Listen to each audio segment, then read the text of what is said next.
It's another Wednesday, and fortunately, we have made it this far and looking to push forward to go even further. So let's, as always, start out with the usual question. See how everybody's been doing. Starting with you, Lynn.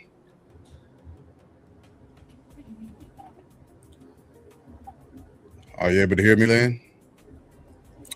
Yeah, hold on one second. Yeah, no problem. Gotta make a little adjustment. There we go.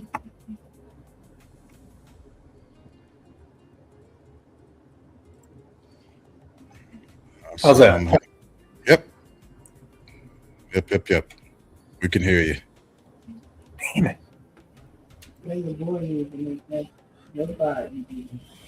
All right. So, Better? as I was saying, yep, we got you. Okay. We I'm getting got good you. at this technology stuff. Say that one more time. I said I'm getting good at this technology stuff. There you go. It's always it's always the aim, right? Absolutely. So how has your week been so far?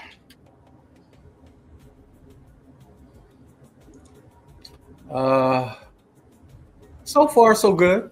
I've had some weather issues out in the Midwest. Just slowed down. I got some clients' assets in transit, and all this rain and flooding and whatever has been messing with the post office. Other than Oh, that, the what's the thing? Other than that, how was the show, Mrs. Lincoln? yeah. And my better half is under the weather. Oh no. So yeah, you I hate know, that. Hopefully she gets better soon. yeah, she's coming out of the tunnel, I think. Okay. Uh, Uh, Because you start upstairs, then you make it downstairs. yeah. Once you make it downstairs, you kind of Yep. you're almost there. Absolutely. But when you stay upstairs the whole day, what you need? Yeah. Huh? Yep. Oh, Rick took off. Hopefully he'll be back in a second. Oh yeah. Hopefully. Shout out to Steph. Hopefully she feels better soon. Yeah. That's never any fun. Mm-mm. Ever. So, Rich. Let's get to it. Yeah, absolutely. So today I wanted to, so just to give a point of clarification, there was a ton of different topics I wanted us to touch on and kind of have like some lightning round type of deals. Um, but as I began to continue to read about our late nephew, uh, Nolan Wells, I kind of got caught up in between what happened when, who sang what, so on and so forth. And I figured if I'm hitting these friction points, these sticking points, I can't be the only one. Um, the timeline doesn't add up, and within the timeline, there are certain things that stick out that just absolutely don't make sense to any parts of the story. And so let me start out by saying the what we call the homegoing for Nolan Wells is going to be I believe the 20th of July, if Yeah, memory. Monday at a stadium, I think. Yeah, At a church. at its is it at a church? The I heard it was funeral, a stadium, but it the might be funeral, both. It might be both. well, the funeral was at a church, but the celebration of life, So the stadium, fairground or something like that. Yeah. yeah. Okay. So blessings to the family. and friends and loved ones who are are going to have to attend that type of event. It's never easy, especially when a father and a mother have to attend a funeral for their child. The thought as you have kids is that you won't be burying them; they will be burying you, Mm-hmm. and the normal process of life takes hold. Um, Once again, unfortunately, we're in the situation. I had a similar experience, totally different circumstances with my younger sister and my mother having to bury her daughter. You know, while we buried my older sister and I buried our youngest sister. So these things are painful. They cut. They linger. It's not an easy time for the family. And so I wanted to say that before we touch on a lot of information. Um, I hope they get the space and the grace needed to grieve properly. And I know that's going to be hard for them to get because the society in America is a right now society. We want questions right now. We don't want to wait. We're a microwave society, and if we're not getting it right now, well then something's off. Something's not making sense. In these types of processes, especially with the events that could have transpired, we have to understand and know that these things are going to take time.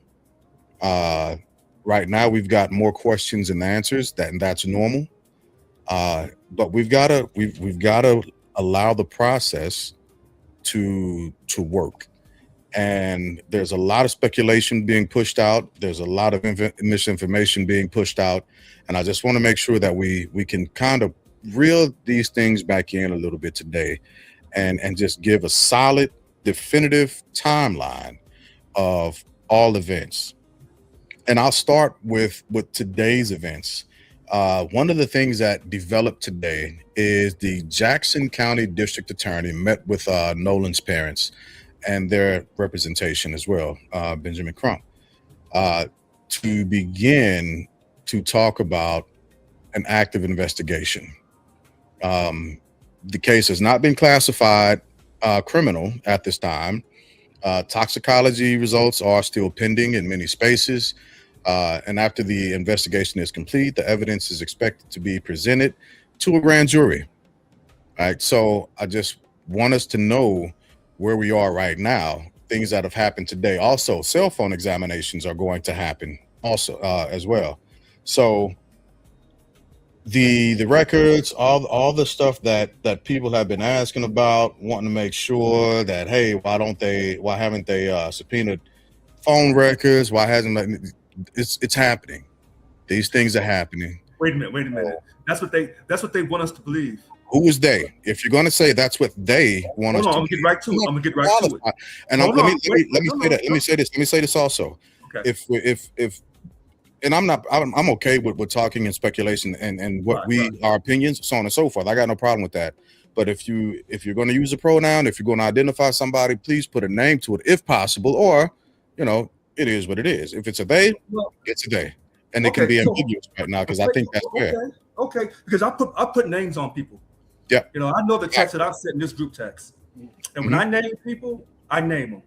And so I'm going after the Jefferson County Sheriff, John Ledbetter. You're expecting me to believe that he's saying there wasn't no foul play that he could see, but the investigation was still going. But as slow as he is moving, we're not asking for a microwave cook. But as slow as he is moving, you cannot sit here and tell me in this country, in the state of Mississippi, with its racial history, that there have been 3 black boys and a blonde white girl, they would have moved this slow. I refuse to accept that because history tells me something different. And I'm not going to accept outlier situations, whether it's the Duke Lacrosse or any other outlier situation against the thousands of situations where African Americans, descendants of enslaved Africans, have suffered racial injustice. With that being said, Again, you're asking me to believe that Sheriff John Ledbetter, who's already being influenced by Judge Ashley Cole, is going to do his job correctly. I stop right there. There's two questions that I have, and then I'll push it over to Lynn. 'Cause I don't disagree with you, but the question that I have to ask you is, how do you know that he's been compromised or that he has some type of influence from the judge? And again, I don't disagree with you on that point. That's just being honest. I think that my opinion is that it seems that on the surface that there could have been some type of compromise, right? And again, pushing again, like you were saying, the historical aspects of Mississippi, right? That's more likely to have occurred than not. But do we have anything to substantiate our opinion and our claim? Because again, I don't disagree with you. Okay. Now, well, I'm sorry. Go ahead, Lynn. Go ahead, man. No, he said no. He said he has questions for you. Yeah, and then that was go to me. That's for you. Oh, okay. So how do I justify my opinion by his lack of action of being transparent in the process? That's how I justify this opinion. Because when he gave his opinion, he didn't suspect any foul play. You and I know as black men in this country, if that had been a white woman and 3 black boys, they would have been moving and grooving. And all 3 black boys' names would have been transparently publicized. End of conversation. Now, let me give respect. Hold on. Because I'm a fair shooter. When those 3 white boys, who we don't know the names to, we're guessing that it's Warren Hudson and Wyatt Pyron and Jax and maybe one more. Let's give these white boys credit. They lawyered up and shut their mouth. Now that's a good legal move. We're going to respect that. Because we always say to young black men, when they accuse you of something, keep your mouth shut, call your mama and get a lawyer and shut up. So this is what they have done. But on the same hand, on my opinion that Sheriff Ledbetter is not moving fast enough, you're expecting me to believe that this man, along with the DA, who are in contact with Judge Ashley Cole, who's already came on July 7th and July 10th on 2 statements to defend her son, and I'm not arguing against her because her mama should protect her son, whether it's blood relative or not. Let me give respect on that. She's influencing those law enforcement down there in that county, that small hick town, and I'm gonna call them hick town of Jefferson County. But I'm not done tonight, because when I'm going after these so-called white people in their Confederacy with that Confederate flag, and Judge Ashley Cole in that first post she put up, that Confederate flag, so she can paint that narrative of her opinion, then let me give my opinion right back. Yeah, now, absolutely. And again, I don't disagree with your opinion. I want everybody to keep watching this, because I'm going after some black folks tonight too. Because I'm just saying, again, there are things that I agree with you on. Unfortunately, it is, and I share the opinion that the sheriff was compromised, and he came out guns a-blazing saying that there was no foul play to be had when there was no investigation that was done into that. So it was a preemptive strike, if you ask me, to begin to paint the narrative. But that's my opinion. So Lynn, pushing what's happening, Deuce, but pushing to the 4th of July 2026, the boat trip. Right. Is there anything that stands out directly to you for or against what the narrative so far has been pushed?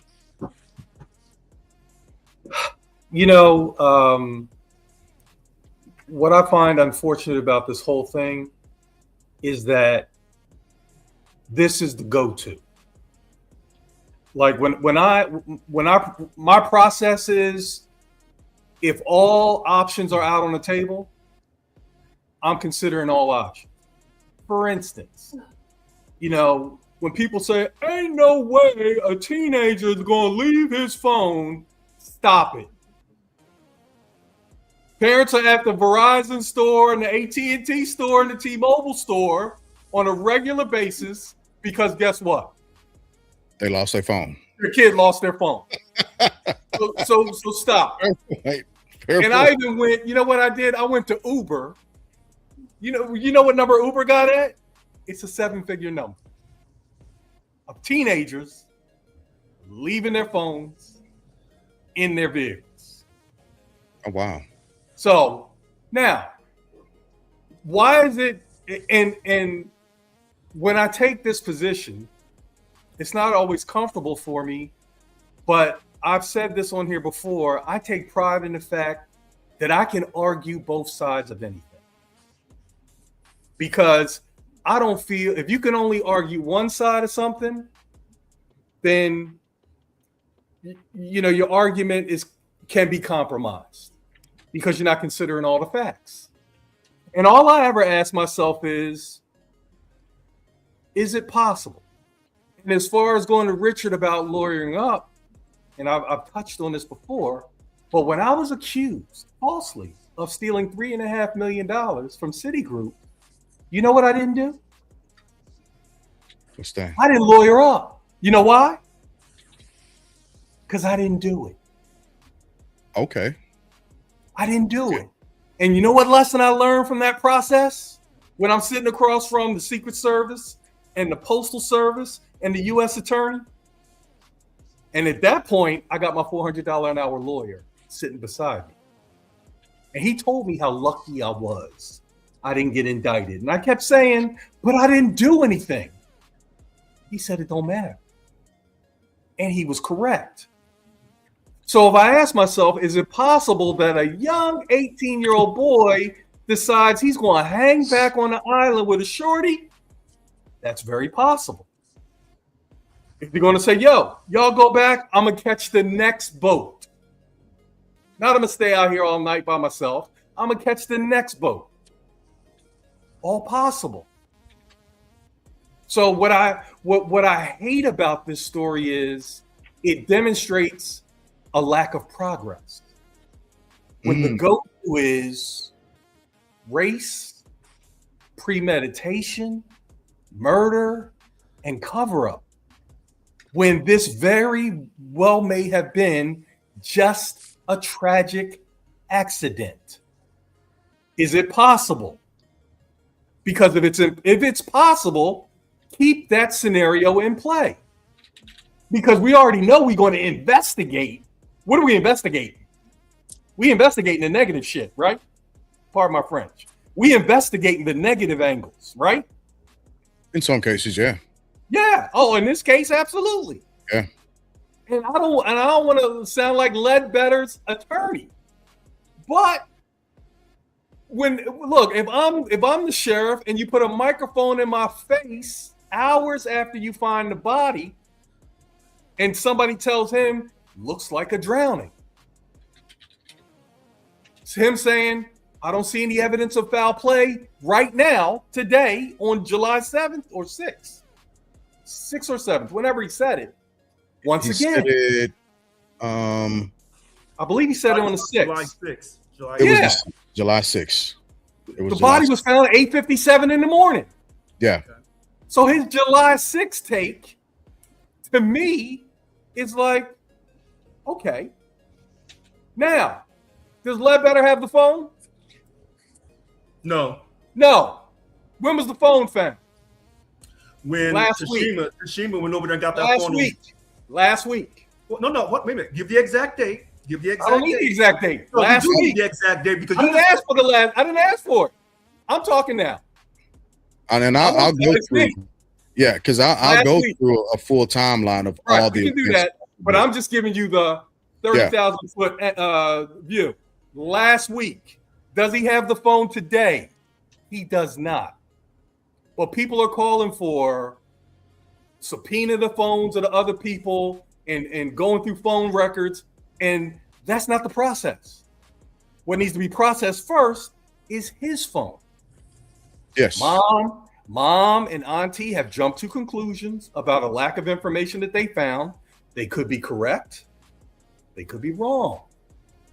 This phone could have updated. There are a million things that could have happened. And I'll ask everybody, maybe later, but maybe process this. Do you want this to be an accident, or do you want this to be foul play? Well, let's. What Black America is asking for is the truth to come out. That's what Black America is asking for. If I understand that, but what the truth is going to be: tragic accident, right, or foul play. Well, so hold on, wait a minute. Hold on. No, wait, hold on. I got you, Rich. Hold on. Once again, listen, Mr. Brown, I'm not asking you nothing.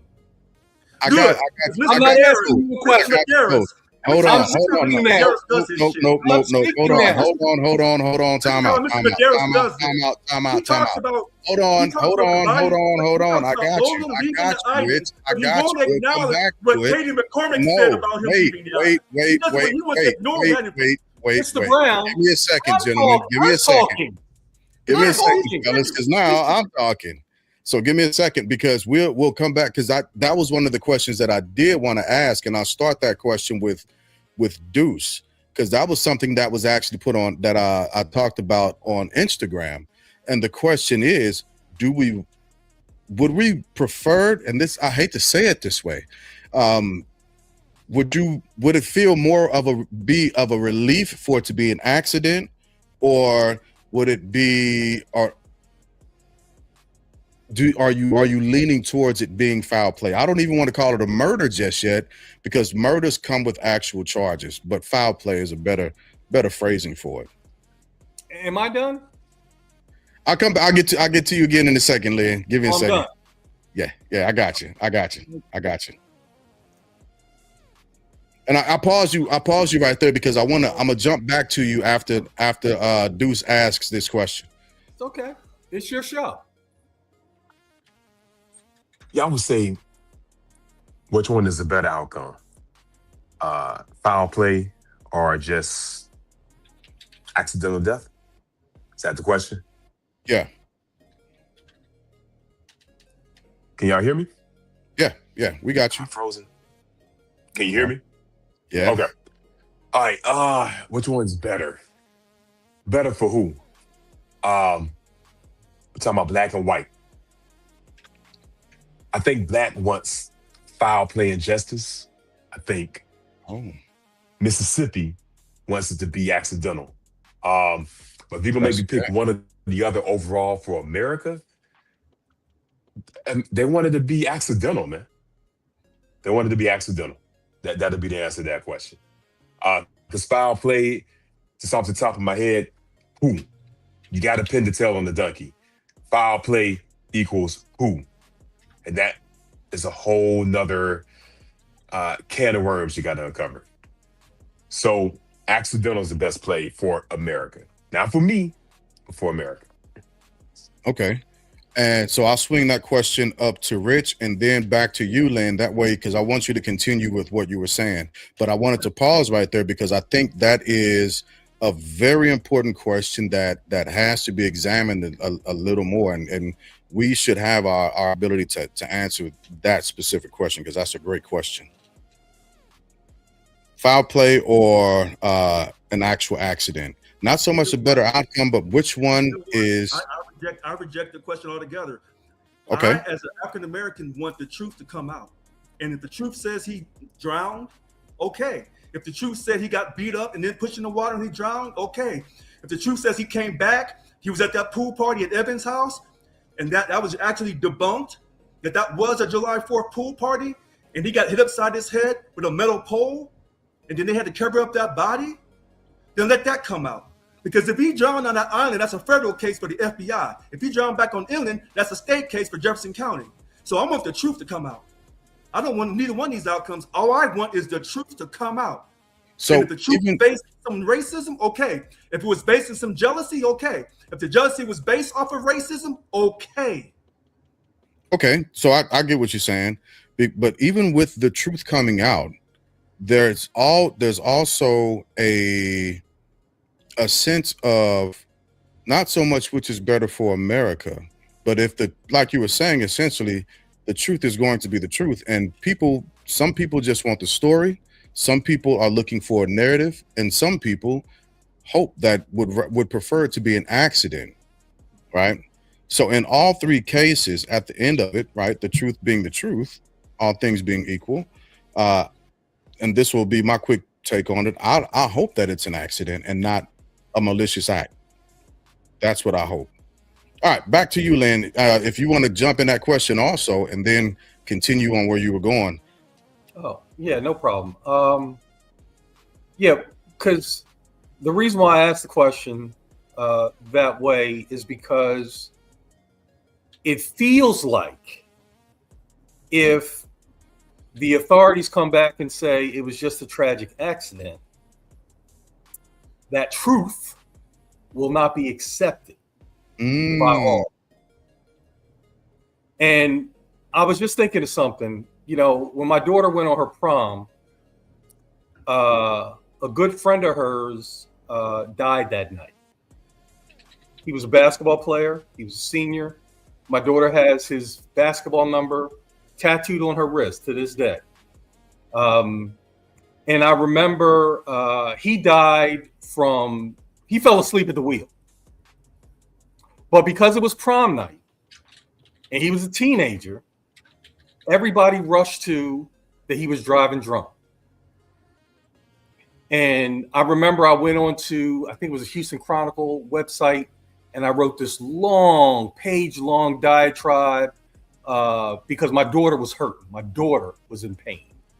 And this was such a cool send-off for the prom because my friend, Jawan Howard, was at my house because his wife did my daughter's makeup. So me and Jawan double teamed my daughter's prom date because he was a basketball player, but we was both taller than him. So we were having fun. We were having fun that night, and then that early morning tragedy. Sorry. And my point is, I was heartbroken because everybody just rushed to the negative conclusion when what I found out is he had been taking care of everybody all night, dropping people off, picking people up. He was like a taxi service that night, and then was driving himself to the after party beach house in Galveston and fell asleep and had an accident and died. And all I'm ever trying to bring to a discussion like this is leave all of the possibilities out on the table instead of rushing to a negative conclusion without all the facts, because that's how we always get in trouble. And then that'll come back to bite us. And I could name numerous examples. I won't consume the discussion with them, but I am remembering. Y'all remember the woman who saw the baby on the side of the road and pulled over to rescue the baby, and then you know what? And at the time, we don't got to take it to Alabama. Stick with Mississippi. Stick with Mississippi. Why you coming to Alabama? No, here's my point. Why you coming to Alabama?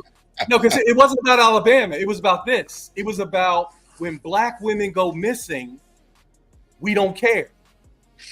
So when that happened, the whole country swung to, we care about this black girl missing, right? Yeah. And was she missing? No. No. She made the whole damn thing up. And to this day, nobody knows exactly why she made that choice. But does that kind of stuff hurt us? Because when it's black, it's all of us. When it's white, it's individual. It's Becky did that dumb shit. Yeah. But when it's our side, it's all of us, the whole gang. When OJ was up, I was OJ. You know, I remember when I was working downtown Philly, there was a center city rapist. Guess what he was? 6 feet tall and light skinned. Damn. Guess who fit the profile? You did. So, you know, I'm open to all possibilities. I'm open to foul play. I'm open to tragic accident. But I can't fall down on either one of those sides until the authorities have the phone, right? And one of the autopsies comes back with a result. The Mississippi one hasn't even come back. Toxicology hasn't come back. So that's all I'm ever asking anybody to do is why not sit back and wait for the facts to come in. And then that way you can make the best decision possible. Because at the end of the day, I'm looking at these 4 boxes. All 4 of us are going to believe what we want to believe. No matter what the facts or the truth ends up being. Because I've heard, I still don't believe it. And it's the truth. It's what the facts say. It's whatever. And people still gonna say, no, I don't believe it. But my question is this. Nobody on this panel has said if they knew for sure if it was an accidental drowning or if it was pretended murder. Nobody has ever said for sure what we thought the outcome was. We're waiting for the evidence to come in. So maybe your conversation is meant for somebody on Facebook or on Instagram who think that it's absolutely murder. We may say it looks like murder. The way the situation lines up, it looks like murder or foul play. Something's not right. But no one on this panel has said for sure, we know that he was murdered before all the evidence has come in. What I said was everybody on this panel is going to believe what they want to believe. Right. But initially you were talking about how people are jumping to conclusions, talking about Black America. Are people jumping to conclusions? Hold on a second. Are people jumping to conclusions? Here, I answer your question. Some Black folks. It's a yes. Some Black folks have jumped to conclusions, just like some white folks have jumped to conclusions. That's what I said. Okay. And I said people. But I didn't say Black people. I didn't say white people. I said people. Okay. So let me say this real quick, because I can say something 15 to 20 seconds. I can sit back and listen to someone talk for 2 or 3 minutes. The autopsy, Jefferson County, conducted July 7th. That thing is done. The toxicology report hasn't come back. What are the results of the autopsy? The autopsy for Jefferson County is done. It started July 7th. What are the results? They haven't released the results. The toxicology. They gotta wait for the DC one. Hold on, wait a minute. They gotta wait for the DC one, I believe. Wait a minute. This is legal strategy. Mississippi, Jefferson County doesn't want to release their toxicology report until the one comes back from DC. The one in DC is done. Yeah. And why is Trump saying that? Oh, I don't know. I'm not. I'll double check, but I thought he said it'd be released. DC is done. Friday. No, that one's done. He just ain't telling you. So DC is done. These 2 reports. This. When these 2 reports come back, and then the toxicology report also comes from DC and a separate one from Jefferson County. First, when Lynn says, are you going to really trust Jefferson County's autopsy? Well, if that's the same Stacey Turner that did the autopsy for the quote Black man down there in Mississippi that quote allegedly hung himself, I probably won't. I'll admit that. I said probably. Okay? Now the one from DC comes and it says something totally different from the one in Jefferson County, hypothetically. So then you say, well, how could you justify what would Lynn and Richard come to an agreement on to make this right? Well, then the family at Jefferson County Sheriff's Office and the DA would have to say, well, can we get a third party, a third autopsy? Could they agree to do a third autopsy? And the reason why I say that is that phone investigation on the analysis of that phone should have been done a long time ago. So when Christine got it and you had Benjamin Crump July 7th, he should have had his people downloading that phone and copying that phone like that. Because this morning he says, oh, I'm going over my 30 seconds. I'm sorry. Go ahead. Oh, we were listening to you. But okay, I'll push forward. Let me recap where we are right now. Afternoon, the evening of July 4th, the friends reported last seeing Nolan during the afternoon. One account places the final sighting around 3 p.m.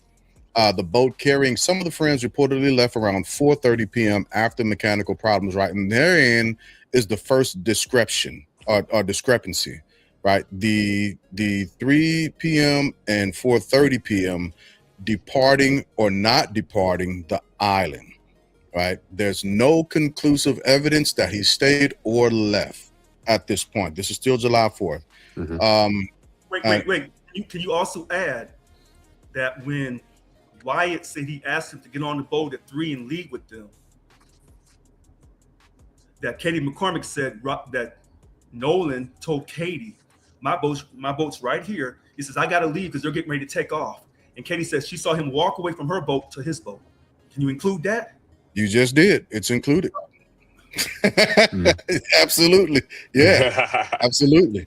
At the end of the day, right, we know that Nolan was not, Nolan was not on a boat, right? That's what's been reported so far. So the night of July 4th, during the night of July 4th, this is the period that is one of the biggest parts of the whole timeline that's in question, because investigators are still trying to answer where Nolan went after being left behind, if he was left behind, who he spent the evening with, whether he attempted to contact anyone, what happened to his cell phone, which is a huge issue, and whether video circulating online depict Nolan. And so the reason why I say that is because there is a picture online, and I meant to find it before I got on, but I got caught up doing stuff for college, trying to get myself registered, so on and so forth. Another story for another time. But I wanted to put a picture up that was going around. Say again? Pool picture? Yeah, the pool picture with him in the background. Oh, yeah. Yep, but so I don't have an Apple desktop, so I don't have access to it right now. I'd have to send it to myself. But I think I sent it to you group text. I think I sent y'all sent them, but I didn't push them to myself so that I could add them to our stream. Unfortunately, that's on me. But there's a picture of a pool party along with a message from another person who may not have actually been in attendance of the party. That's not a We'll come to that later. But at the party, he's said to have been seen there. If that party actually happened the evening or the night of July 4th, well, then that puts everything that happened prior to that into question. Yeah, being left behind on the boat is now out the window, isn't it? Yeah. It would be totally out the window. It would be totally out the window. So let me say this. Let me say this to Lynn. When that pool party came out, that picture came out, and Ben Crump, reposted it. Mm-hmm. Some people said, as a lawyer, you shouldn't have done that. Here's my question, because I'm thinking about it all day, all night. When that came out over the weekend, I think it was Friday night or Saturday. That's good. Saturday, I think. Saturday? Okay. Yeah. It was up all day Sunday. So I said, whoever is with those three friends and Judge Ashley Cole, if that picture is true, they have got to destroy it, because if you don't, now we know there's murder. You have to destroy the credibility of that picture. So when they said that picture was from June 27th, we all know that when people go out, especially young people, and they take pictures, that thing's not going up 4 or 5 days later. So when I heard Lynn gave his reasonable argument about people losing their cell phones, especially teenagers, see, I can't argue against that reasonable statement. Except I can when you just saying that. Okay. So unless I'm trying to holler at a woman and I need my phone to get that number. All right. But back to that pool party. You have to destroy it. Now, some people on Facebook have said it was June 27th. Those are the ones who are defending the three friends. Other people are saying they saw the date stamp that said July 4th. But nobody can show you absolutely. No, it would have been the 5th because it was early morning. But some people said it was early. It was early morning. No. It's July 5th. Wait a minute. Some people are disputing that time. 1 a.m. So yeah, they're saying it was 1 a.m., but nobody's quite for sure if it's July 4th or July 5th, because other people are saying it was from June 27th. But the guy with the USA cut out his chest hair. But here's the thing with this: if that party actually happened at Evan's house, his mother is in trouble. If all those people in the front, they should have been investigated. So when Sheriff Ledbetter is saying we're making phone calls, we're doing this, and we're doing that, and when we look at the history of Mississippi, when it comes to black people getting justice, I don't know if any black person has ever got justice in Mississippi, but I could be wrong. There could be 1 out of 1,000. Okay. So when people are saying, "Hey, let's not be so quick to judge," if the shoe was on the other foot. I agree with that argument, Lynn. But unfortunately, if that had been, like I said, a white girl and 3 black boys, some 3 black boys are already locked up. And I mean, and they're giving out statements, that's already done. So we don't see that justice being presented to both sides equally. One side gets justice, other people like us, we catch a cold, we catch a disease. And that's why some black people get so emotional. Now, I'm going to admit this right now. Am I still affected by the Rick child? I am. Well, let me pause you. Let me pause you right there, because I don't want to swing back too far. I want to stay right here at the timeline. And I know Deuce had something to say also, and I don't want him to forget where he is, his placeholding, because I want to push forward to the July 5, 6, and 7 after Deuce says this. So, all right, to Lynn's point, great points about missing cell phones. I think kids, young adults, Nolan's age, live in a world where your cell phone is essential, right? One, the mom said Snapchat information was deleted. I've watched my cousins. They use that Snapchat camera more than the native camera in your phone. I don't understand why. I just noticed it several times because the filters are better, etc. She said she noticed that was deleted. 2, payment systems, social media, and if he's talking to a girl, if we're going off what his friend said, he never seen that girl before, never met her before. So I'm assuming he's trying to go to holler. That's the vibe that the friend gave, kind of alluded to. And to Richard's point, if you're gonna go holler at a girl, or maybe James, you said, I'm not sure, you got to capture that information or something. We're not writing it down on a napkin. We're not taking a mark out of our pants and putting it on our forearm, right? And a lot of kids nowadays exchange social media information. You got to get it somehow. Deuce, some dudes move different. You know how I move? I'm going to get it later. See, because and this is from my business world. It's a different mindset, though. I know. It's a different mindset, and that's why it's easy for me to leave that as a possibility. Like if my confidence with this Katie McCormick is on 10, I don't need my friends and I don't need my phone. I'm gonna do what I do. Because it's gonna be there one way or another. And I know I'm not a unicorn, so it's possible. Because if we go with the swimming pool party situation, now he's killed, obviously, after that picture's taken. Somebody jumps on a boat and takes him back out to Horn Island and leaves him on the northwest tip to be found Monday morning. Now we're getting out of the range of Occam's razor. We all know what that is, right? Yeah. So for me, the pool party logically does not fit. For me. For others, that may be different.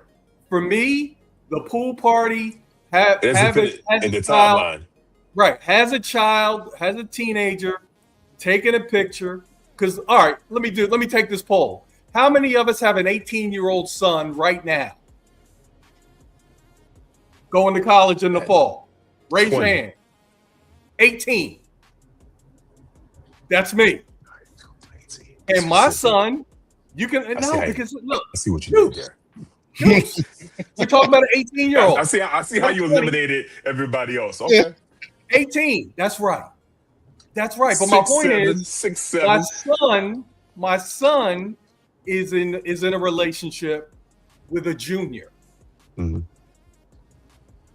He took a picture of her last week. He posted it on Monday in his story. Okay. Now, I will say to your point. Some background. All I'm saying is, you're hurting. That. They say take a picture now, post it later. Right. That's you hurt people when you make these absolutes. No teenager does this. Nobody takes a picture and doesn't post. You hurt yourself, in my opinion, when you come out with these absolutes. When you know there are rules and there are exceptions, and I'll go with that rule. I'll go with the rule that teenagers go without their phones. No, teenagers. I'm not saying it's a rule. I'll roll with the rule, I'm not saying it's a rule. Always consider the exception. That's all. I'm And not I going feel with like that a lot of rule. people That's don't do not. that. Let me restate it. I'm not saying that. Let me restate it. There's possible and there's probable, right? More than likely, a teenager would take their phone with them to secure the Correct. network. Correct. I Now, agree. the exception exists. Now, and the other question I have, you left your phone and your keys? Well, no, the keys were on land. They Hey, went Keys on were his on the body. boat. wait a minute. Lynn, Yeah. They went out on Wait. his body. hold on a second. Wait a minute, because that's a key point. What? Elmore on July 5th went to a friend's house and got the keys eventually after waiting 15-20 minutes. He got the keys, but we don't know for sure when the boy Nolan Xavier Where was the Wells car? Richard, where was the car? at the friend on the lot on his At the yard. same place. Right, well, hold on. But we don't know for sure, Lynn, that when he got on the boat with his phone, if he took his keys, you would think he wouldn't take his keys and leave his keys at the friend's house. You would think that, but we don't know that for sure. You remember where the keys were found, according to the dad? On top of the Xbox. On the Xbox. Xbox. Yeah, on top of the Xbox, yeah. Right. So Mhm. you know, when you say, "Hey, Richard this or Richard that," when you really narrow me down and get to the names and the dates and the times that we can say factually are correct, well then I will follow that course. But when we follow that course and we start making a reasonable argument, you know, to me, the first hurdle we have to overcome is, do we trust Jefferson County in the state of Mississippi? If we were in Sacramento, California, Los Angeles County, hell, maybe even in Philly, then the process, we'd have to really say, okay, wait a minute. But black folks here down. Philly would actually be worse. Okay, all right, so I won't say Philly. And I definitely ain't saying St. Louis. So here down in the state of Mississippi, black people across the country, look, before even Nolan Wells came up, real quick, before this even came up, we were laughing last year about what states we didn't want to drive through. And I know I said Louisiana and Mississippi. Mhm. I stopped there. That's it. I stopped. All right. So let me also say that concluding July 4th, the events of July 4th, the authorities have requested anyone with original photos or videos from the island that day to come forward. So if you were at Horn Island, I also need to say this very important fact about Horn Island, because there was a misconception that I had that I was wrong about. I'm sure Deuce will be back in a second. My thought was Horn Island was like other state or federal parks, and you had to be out at a certain time. You can go in at a certain time. You have to leave at a certain time as well. Well, at Horn Island, it's 24/7, 365, right? There's no closing time, and there's also no phone reception, no running water. So it's wilderness on Horn Island, right? Now that doesn't mean that people won't have phones or phones can be left or so on and so forth. But what it does do is it does give a possibility that, hey man, go ahead and take my phone because I can't use it out here no way. Could have existed. Quick question. Yeah. The United Cajun Navy, Brian Thrasher said that the park rangers go around at nighttime to make sure the island is vacated. So Yeah. I don't know. So you're saying there's 24/7, but we now know it's federal land. That everybody knows that now. But Brian Thrasher of the United Cajun Navy said that the park rangers go around that park at night to make sure everybody's gone. But if two families spend the night there, then that justifies what you're saying. That's it. Yeah. Yeah. Okay. So that's why they would have been there, because that land never closes. All right. So pushing on to July 5th, 6th, and 7th. July 5th, the search efforts continued for Nolan, and he was also reported missing. Local, state, and federal resources participated in the search. I'm not satisfied with the response that the Coast Guard gave, but who am I? I don't have to be. They gave what they had logged, right? Then that's that. July 6th, Nolan bodies is discovered in the water near the northwest portion of Horn Island. Dental records confirmed his identity. An autopsy was performed by the Mississippi State Medical Examiner. Officials stated no official cause of death had yet been determined, right? So from the 4th through the 6th, that's when that's where we at. By the 6th of July, Sheriff Ledbetter had come out and began to make statements that didn't sit well for a lot of people. Now, for July 7th, and this is where things begin to pick up just a little bit, right? July 7th, the investigators requested photos again, videos, eyewitness statements, information about unusual activity on Horn Island. The Jackson County Sheriffs emphasized that every piece of evidence could be important, right? But that was also the last time the family had contact with the Jackson County Sheriff's Department. Question. Yes. Not you left out, but do you think it's a critical piece of information that Attorney Crump entered the chat on the 7th of July? For social? I don't think I know about this if he doesn't enter the chat. Well, that's what I was about to say. For social, for media, and for highlighting purposes, absolutely. Absolutely. Because you're right. I think you're right. And I don't have the best opinion of Benjamin Crump. Not personally, but some things he does professionally. But yes, if he didn't enter the chat at this point, we wouldn't know about it. It'd be swept under the Mississippi rug. And just like the little brother that I sent you, I don't know if y'all saw the article about a similar incident that happened in Texas. A young black boy with two, well, I know for sure one white friend and another colleague. Been arrested. Yeah. Yes, absolutely. And enter the chat Benjamin Crump to push justice, or at least find out what happened. Let me rephrase that. I don't want to say push justice, but to find out what happened in those circumstances. So his presence elevates the case. Yeah. Which can be good and can be bad. Because I think I know Richard posted something from somebody who made a Facebook post that basically said that when Crump swings and misses, he doesn't own it. He just keeps it pushing. Yeah. And that can be problematic because when, and Richard, the reason why I brought up the Duke lacrosse situation is because that's something that I've heard from them when we cry foul. Correct. That's correct. Yeah. That's why I brought it up. Yeah. And even when that was happening, I was waiting because as a Cowboys fan, oh no, I have been the victim of a woman lying on Eric Williams and Michael Irvin. Look, playoff weekend. Look at Jay. Playoff weekend. I'm victimized. Hey, wait a minute. I might have another piece of jewelry right now. Hey, wait a minute. For a woman. Hey, wait a minute. I gotta say this, and I don't want to get off subject. Yeah. When that situation happened with the Dallas Cowboys where they tried to scream rape, and Eric or whoever it was, Eric Williams, saying I voluntarily do this on video. Yep. Yeah. I stopped there. Eric Williams is from Philly, John Bartram High School.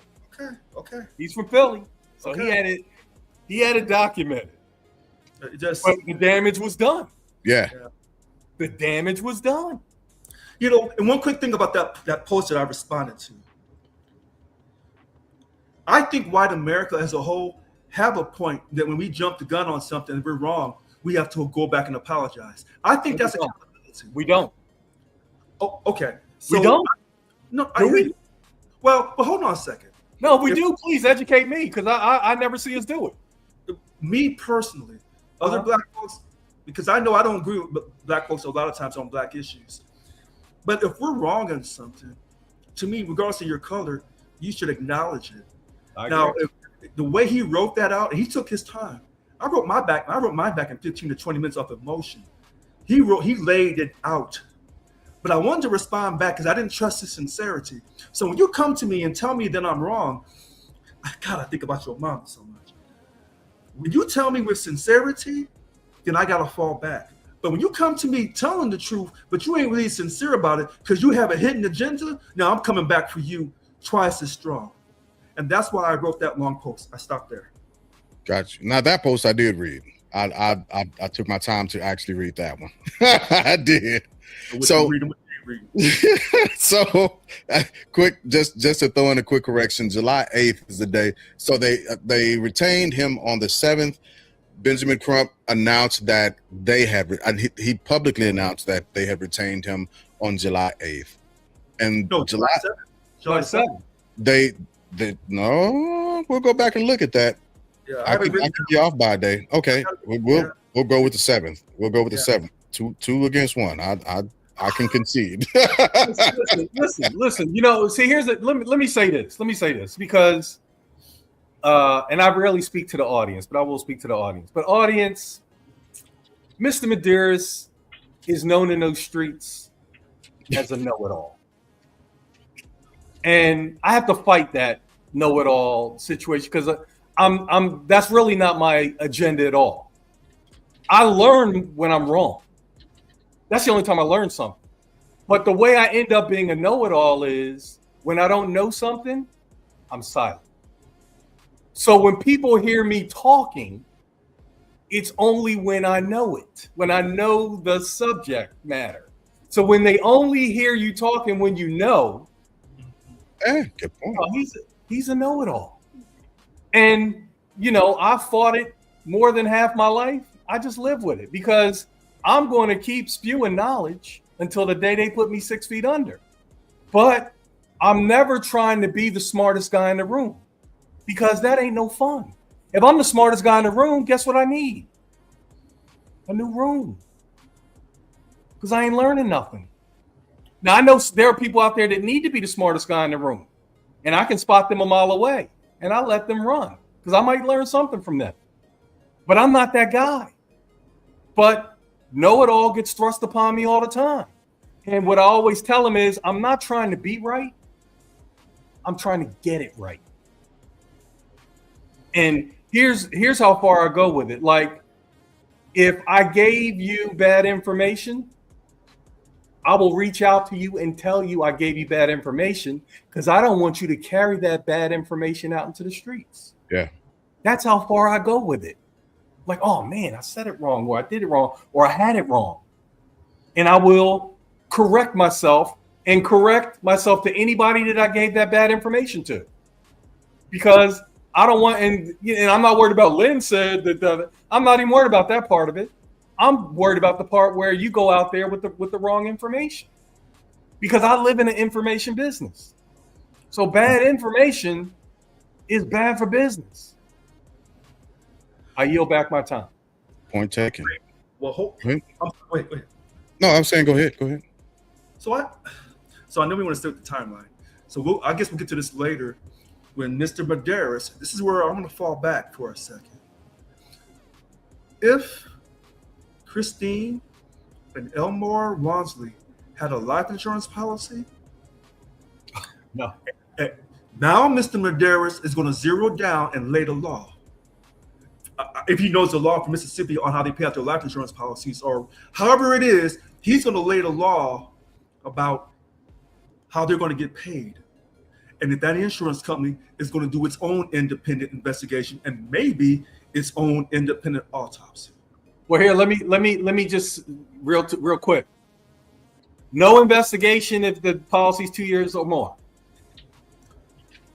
No investigation. Inside of 2 years, thorough investigation. That's right. I remember you telling me that. Outside of 2 years, they just need a death certificate and they're paying the money. So even if the child or the person committed suicide, they'll still get paid? Yep.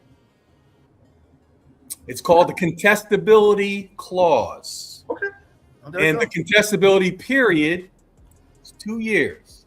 So, I'm always ready to throw the TV when they're on Law and Order or whatever and saying, oh, he committed suicide, so the insurance company's not going to pay out. I'm like, how old's the policy? Come on. Does Dick Wolf need me on staff?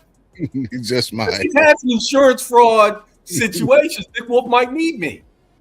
But 2 years is if it's under 2 years, full investigation. Out of 2 years, no investigation. Just give us the death certificate. We're paying the claim.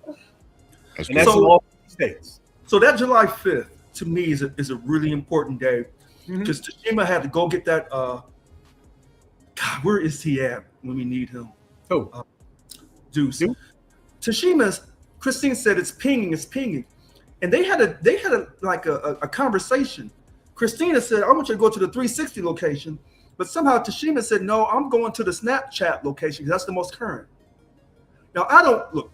Just like Lynn says, he ain't good on technology. I know I ain't good on no technology, so I can't figure it out. The young people have to tell me, or IT person has to tell me how that works. But she goes to this house. I want to make sure I get it right. I'm pretty sure it was. I'll make sure I get it right. And gets the phone. And then Elmore had to go to the other address to get the keys. Right. And then when they give the keys, it's almost like a woman both times had to say something, because the woman had to tell. God, I want to say it's Wyatt. Let me verify this. But he might not have known where they were. Wait a minute. For the phone, I believe it was Wyatt, because the girl at the house said, "Wyatt, it's in your truck." But another girl at the other house told Elmore to tell whoever he was talking to, it's upstairs on the Xbox. No, that's the keys. The keys are upstairs on the Xbox. Keys are on the Xbox. I'm sorry, the keys. The phone was in Wyatt's truck. Now, hold on, Richard. While you rolling, let me throw this little fun fact into the game. What if the phone had died? Then they plugged it back. Yeah. Now, are you gonna, if the phone is dead, are you gonna let them take it back to shore and charge it for you? Or are you gonna have a dead phone with Katie McCormick? Now that you can't charge on Horn Island, to my knowledge. Hold on. So I wanted to verify this, because this is really critical. Wyatt had Nolan's cell phone in his truck. I wrote this out. It took 15 minutes before a girl at this address got the phone from Wyatt's truck before he turned it into Tashima, Christina's friend, who retrieved it on July 5th after Tashima tracked it to Wyatt's address using Snapchat. Christine, used 360 that showed Nolan's phone somewhere else. So all this pinging on the island, on the land, after 3 p.m. on July 4th. This is why I'm so upset. Because people think I'm upset with Lynn. No, not really. See, Mr. Crump, I should be supporting you. I've already said I have a problem with light-skinned black people, and you dark as me. I should be supporting you. I find myself in a situation where I don't know if I can support you or not. The minute you got that phone, you should have had your people download everything on that phone. Hold on. The phone is evidence. Yes, you're correct. So he can't take those steps with evidence. So that could be tampering with evidence. But right. Hold on. Wait a minute. Let me go back to what you said. When Sheriff Ledbetter said initially, you don't expect no foul play. He kind of gave the impression that, we have a pending investigation. Did you call these people? No, but I believe he said, to be fair, Richard, to this point, correct. I wrote down what we haven't seen any evidence of foul play. You are absolutely correct. You're right. I went back and I looked again. And that's if I'm Sheriff Ledbetter, that's what I'm saying. But listen, I'm saying those exact words. I haven't seen any evidence to say.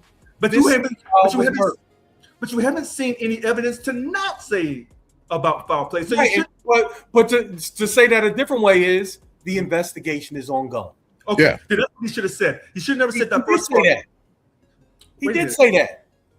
He It's said an ongoing investigation. right, but he initially said that it was both. There's a compound sentence. We have to get technical with it. Okay, I guess we're lawyers now. So he said we don't see any evidence of foul play. And then he protected himself by saying, "But it's a pending investigation." But when you lead with your sentence, I thought when you lead with your sentence, you lead with the knock. But maybe I'm wrong. Maybe I'm wrong. All I'm saying is the general impression was people felt like, oh, they're not really going to do anything. And then they say quiet. So this phone, when you said this could be tampering with evidence, I'm like, they never acted like the phone was part of the evidence, because as soon as Tashima got the phone and took it back to Christine and Elmore, Ronsley, and they're telling you this through social media, through Trump, the sheriff's department should have been, bring that phone to us right now. That Right. never Now, so Richard, hold out for once again process. Okay. Yeah. Okay. Because if this is an accidental drowning, I don't need the phone.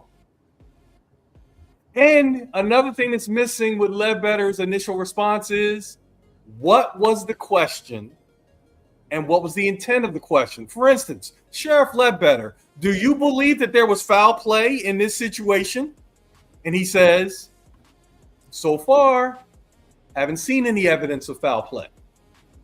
So we have his answer, but we don't have the question. Sure. But and this is why I love this platform, and I love you, brothers, because, and it's all the Geminis right now, the June Gemini. Right? You fuse together because we, as intelligent men, black men in America, know that we have to be thorough and gather as many gatherable facts as possible before we really choose a hill to die on. Yeah. Okay. No, then, And that's what I'm talking about with process. wait a minute. No, then when you say that, when you articulate it the way you just did, I think of Barack Obama. I think of Johnny Cochran. No, and I'm not trying to be negative. Oh, you left out Colin Powell. You left out Colin Powell. Oh my God. Absolutely right. He's awesome. Okay. And you know I got a picture of Colin, right? Okay. No, that's fine. I'm So, kidding. when I'm saying that is the way you articulate that. And it doesn't sound bougie. It doesn't sound too highly dignified. It doesn't sound like you're talking down to me or down to anybody in the audience. You sound like Barack Obama, the way he did his immigration control. Okay. All right. So I have to accept that. That's reasonable. All right. Is it unreasonable for me to ask Benjamin Crump to articulate in a much better fashion after all of these years and the money he's made? He don't have the skills, and you know it. If he could articulate better, I believe he would. And look, I cringe when the brother hits the mic, because I already know what's about to happen. Listen, Stephanie said he likes Shannon Sharp. wait a minute. Hey, wait a minute. Shannon Sharp, hold on. I'm going to defend Shannon Sharp because he has worked his ass off. Yeah, but did you see him on CBS? Yes. All right, so we don't have to go no further. And listen, there are English words that I cannot, as my friend told me this morning, pronounce. Not pronunciate, Mr. Brown, pronounce. Okay, I got it. Damn it, I got it. Listen, Magic Johnson, Emmitt Smith had to go. Because you can't be fumbling those words on live television when people, first of all, you're interfering with people watching the game. Right. When you're messing up the words. If you can't say the words right, be quiet and let people watch the action. Well, this is why I'm so upset with Benjamin Crump. Mm-hmm. I know you're from the deep South. You got a deep Southern accent. Okay, fine. You did not, Jesus. When you got brought on, I saw other black attorneys way more articulate, backing you up, trying to defend you, saying he has asked for an independent autopsy. Great first move. I said, okay, fine. But that second great move, you should have had that phone. Oh my God. So you said, well, Richard, legally, that could be tampering. I would have taken that chance on downloading that freaking phone because I believe. And listen, inarticulate he may be, but the man is smart. Absolutely. Okay. And he knows the law. Okay, no. I will never question him on his law acumen. Well, He just don't articulate it The way he practices. possible way. But the brother knows the law, and I believe he knows that if he does anything with that phone, hold on a second. he puts it all in jeopardy. Wait a minute. It's a Fannie Mae issue. You have different levels of law expertise, okay? Mm-hmm. Now, I don't want to sound biased towards a certain ethnic group when it comes to lawyering. Don't say it. I know where you're going. Don't say it. No, I'm not. Don't say it. But I know where you're going. hold on a second. Trust and believe. If they had showed up, that phone would have been downloaded, but they would have plausible deniability. And I'm gonna leave it there. All right. So let me go ahead. No, go ahead. Said today on his press conference, we will work jointly with the Jefferson County Sheriff's Office, and I think along the district attorney, to investigate the phone together. I told her she wasn't feeling well. Got you. Thank you. Yeah. Why don't I not trust that? Well, I I think, not trust that. but see, Rich, what the thing that I appreciate about what you're inserting into the conversation, as well as Lynn, in a different facet, is, and I've said it before, but we should have a certain amount of healthy skepticism towards processes in and of themselves on the surface. And so when you say, why don't I trust them? I think that's a very fair question that you're asking yourself about what's going on right now. And everybody should be asking that to push further into challenging the onset of what we think is happening. Because I think you have you're pushing a healthy skepticism towards the issue. I really do. But I do need to say this. We were talking about the cell phone, and then I'll get to the keys. I looked it up while you all were talking. And what I found is, based on the reliable reporting available today, Nolan Wells' cell phone was recovered from a friend's home, not from Horn Island or from the water. The family said they located it using Life 360, and a family friend went and retrieved it. Nolan, say again. That's not quite accurate because Tashima. That's the family friend. Yeah. No. But Tashima went through Snapchat. Christine said, "Oh, I want you to go to the 360 location." Tashima said, "No, I'm going to go to that Snapchat location." According to, interesting. I get what you're saying, but I'm just saying, according to the reliable sources right now, the thing that's consistent is they found it from Life 360. That doesn't mean that she didn't look at Snapchat as well. I think Tashima went where Christine asked her to go, because I'm sure as the mom, I don't want to go get that phone because no. Okay. If you listen to the video they did, oh my gosh, who was it? Now, question, hold on, Richard. Before, is Tashima the mother of Javon and Jalen? Yes, she's his mother. Right now, I got my concerns. You said, well, you're falling for all that Facebook stuff. Maybe on this, I am. I have my concerns because, it was Laura Coates, I believe, on CNN. Tashima, and she's got Javon by her side, and Christine is the other window. Mm-hmm. She said she used 360, but I said, no, we have to go by the Snapchat location, not the 360 location. And I thought that was really weird, because they were talking about that on Facebook, trying to make comments about Tashima. I don't know. But she said she went to that Snapchat. Christine went to go to the 360 location. But she is Javon's mother. Yes. Okay. And one quick point.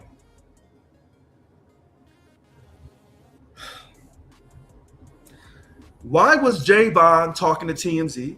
Why can't I not go back and pull up that link? Because Javon is 17, he wasn't 18. He didn't have his permission from his mother to talk to TMZ.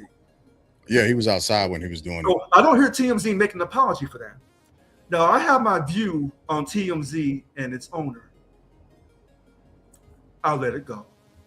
All right.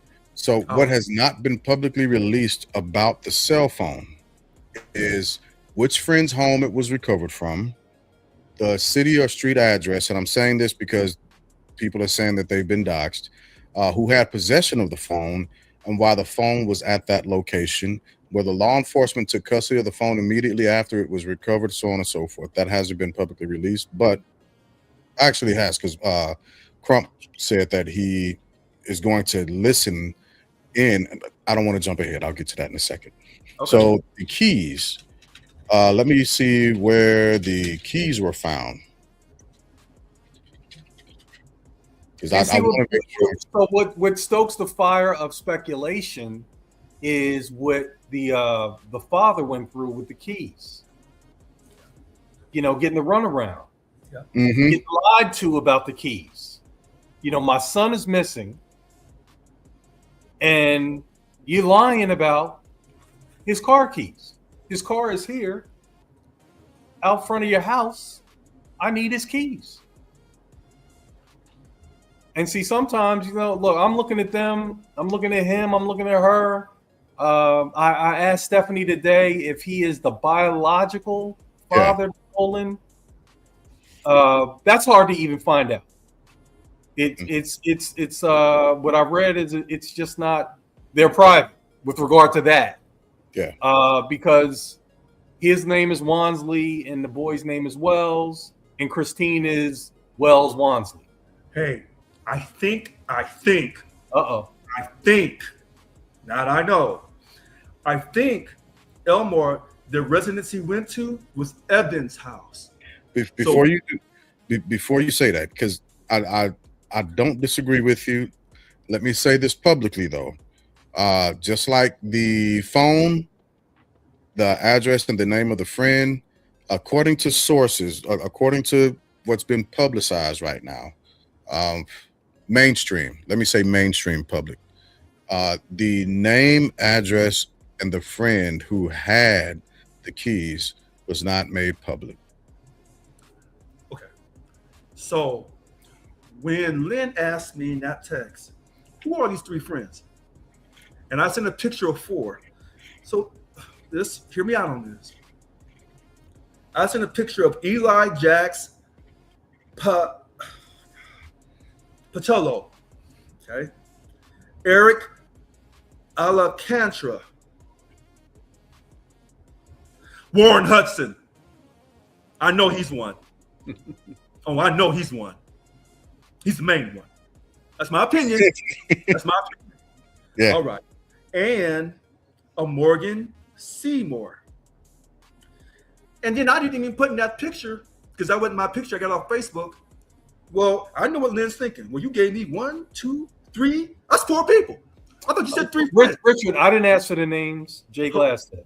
Okay, Yeah. Jay Glass. Glass asked for the names of the friends. Right. I did. So I didn't even put Wyatt's name, and Wyatt's all over this. Right. The picture I got off of Facebook, they were trying. So when I have to go through all those Facebook posts, I feel like I'm the lawyer. I'm the paralegal, the investigator. I got to read through everything.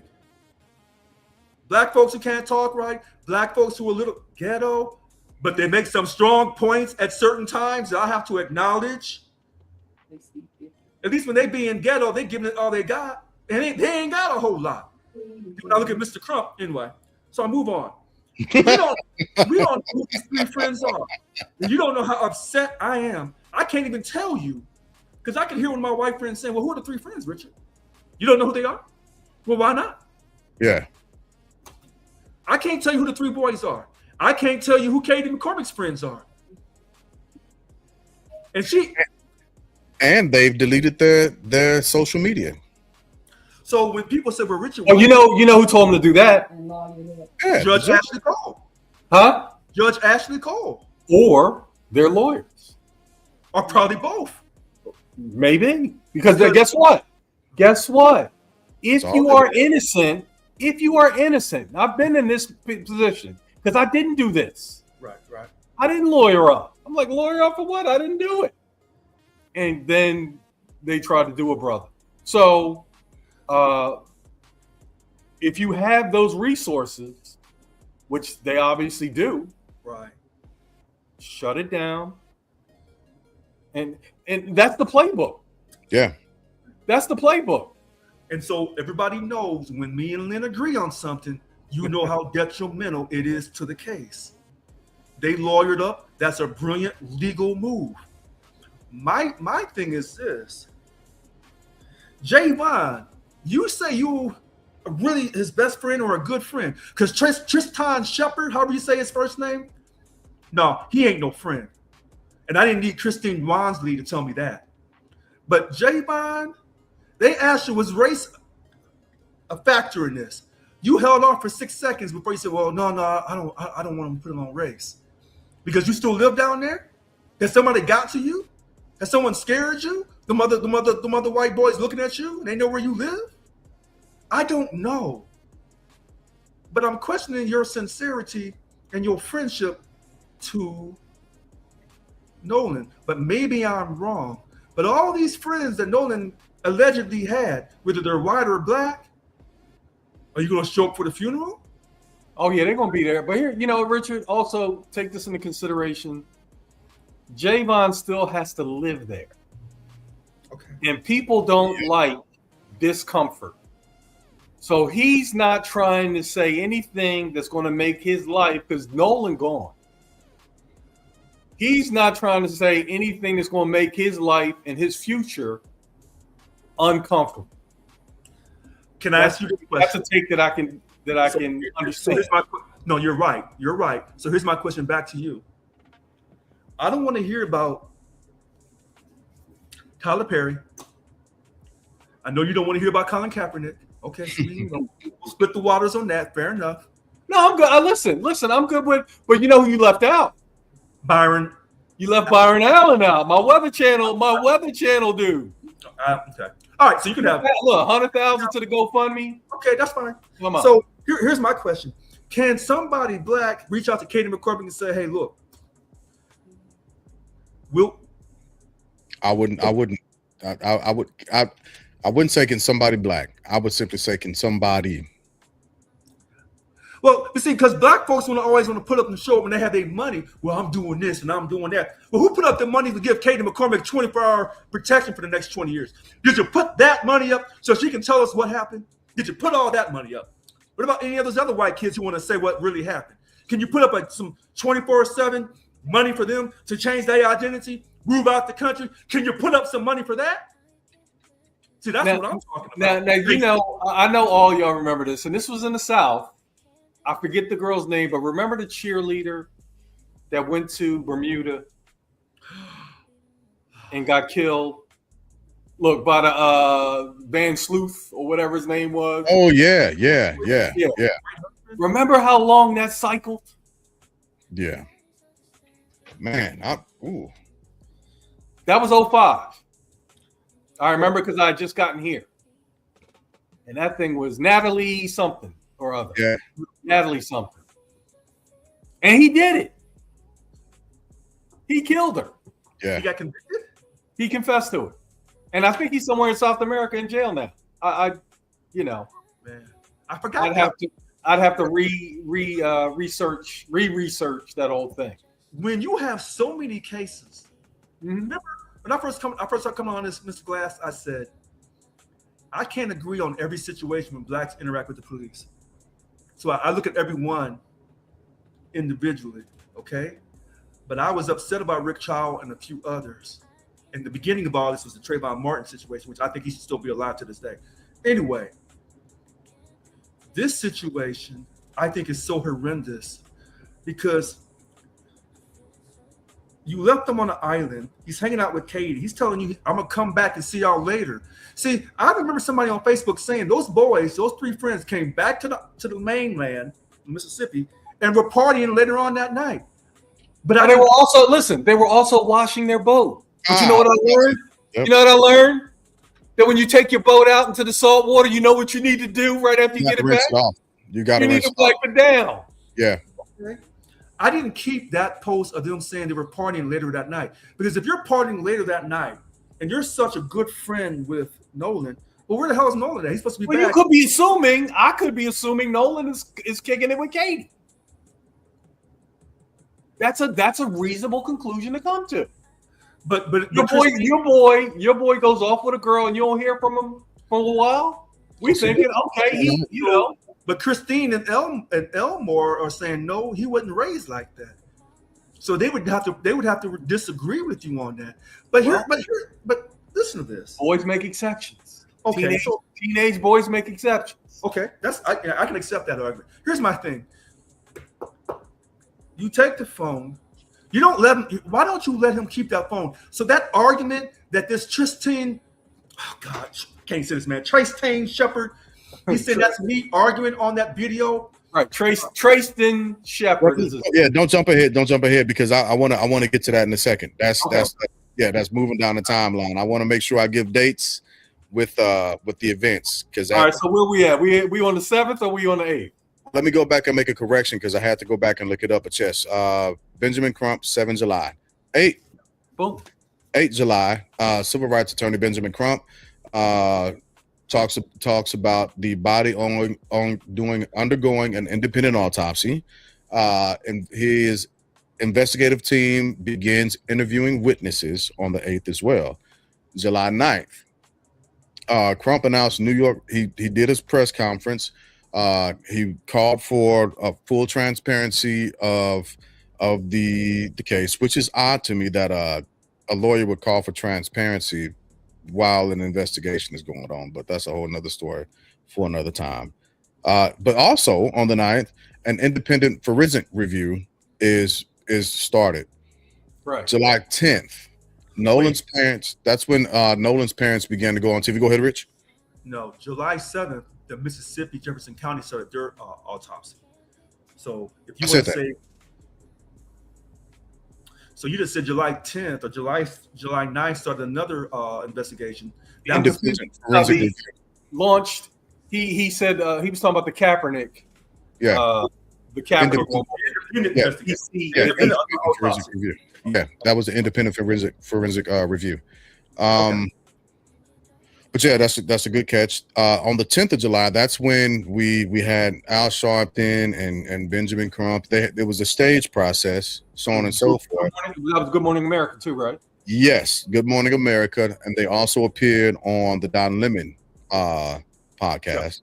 Right. And then the independent autopsy had been. That's when they initially expected. That's when it was delayed because of transportation issues. So the independent autopsy hit a snag on July 10th because of transportation issues. It probably would have been completed by today or tomorrow, but because of that bump, they were not able to get there.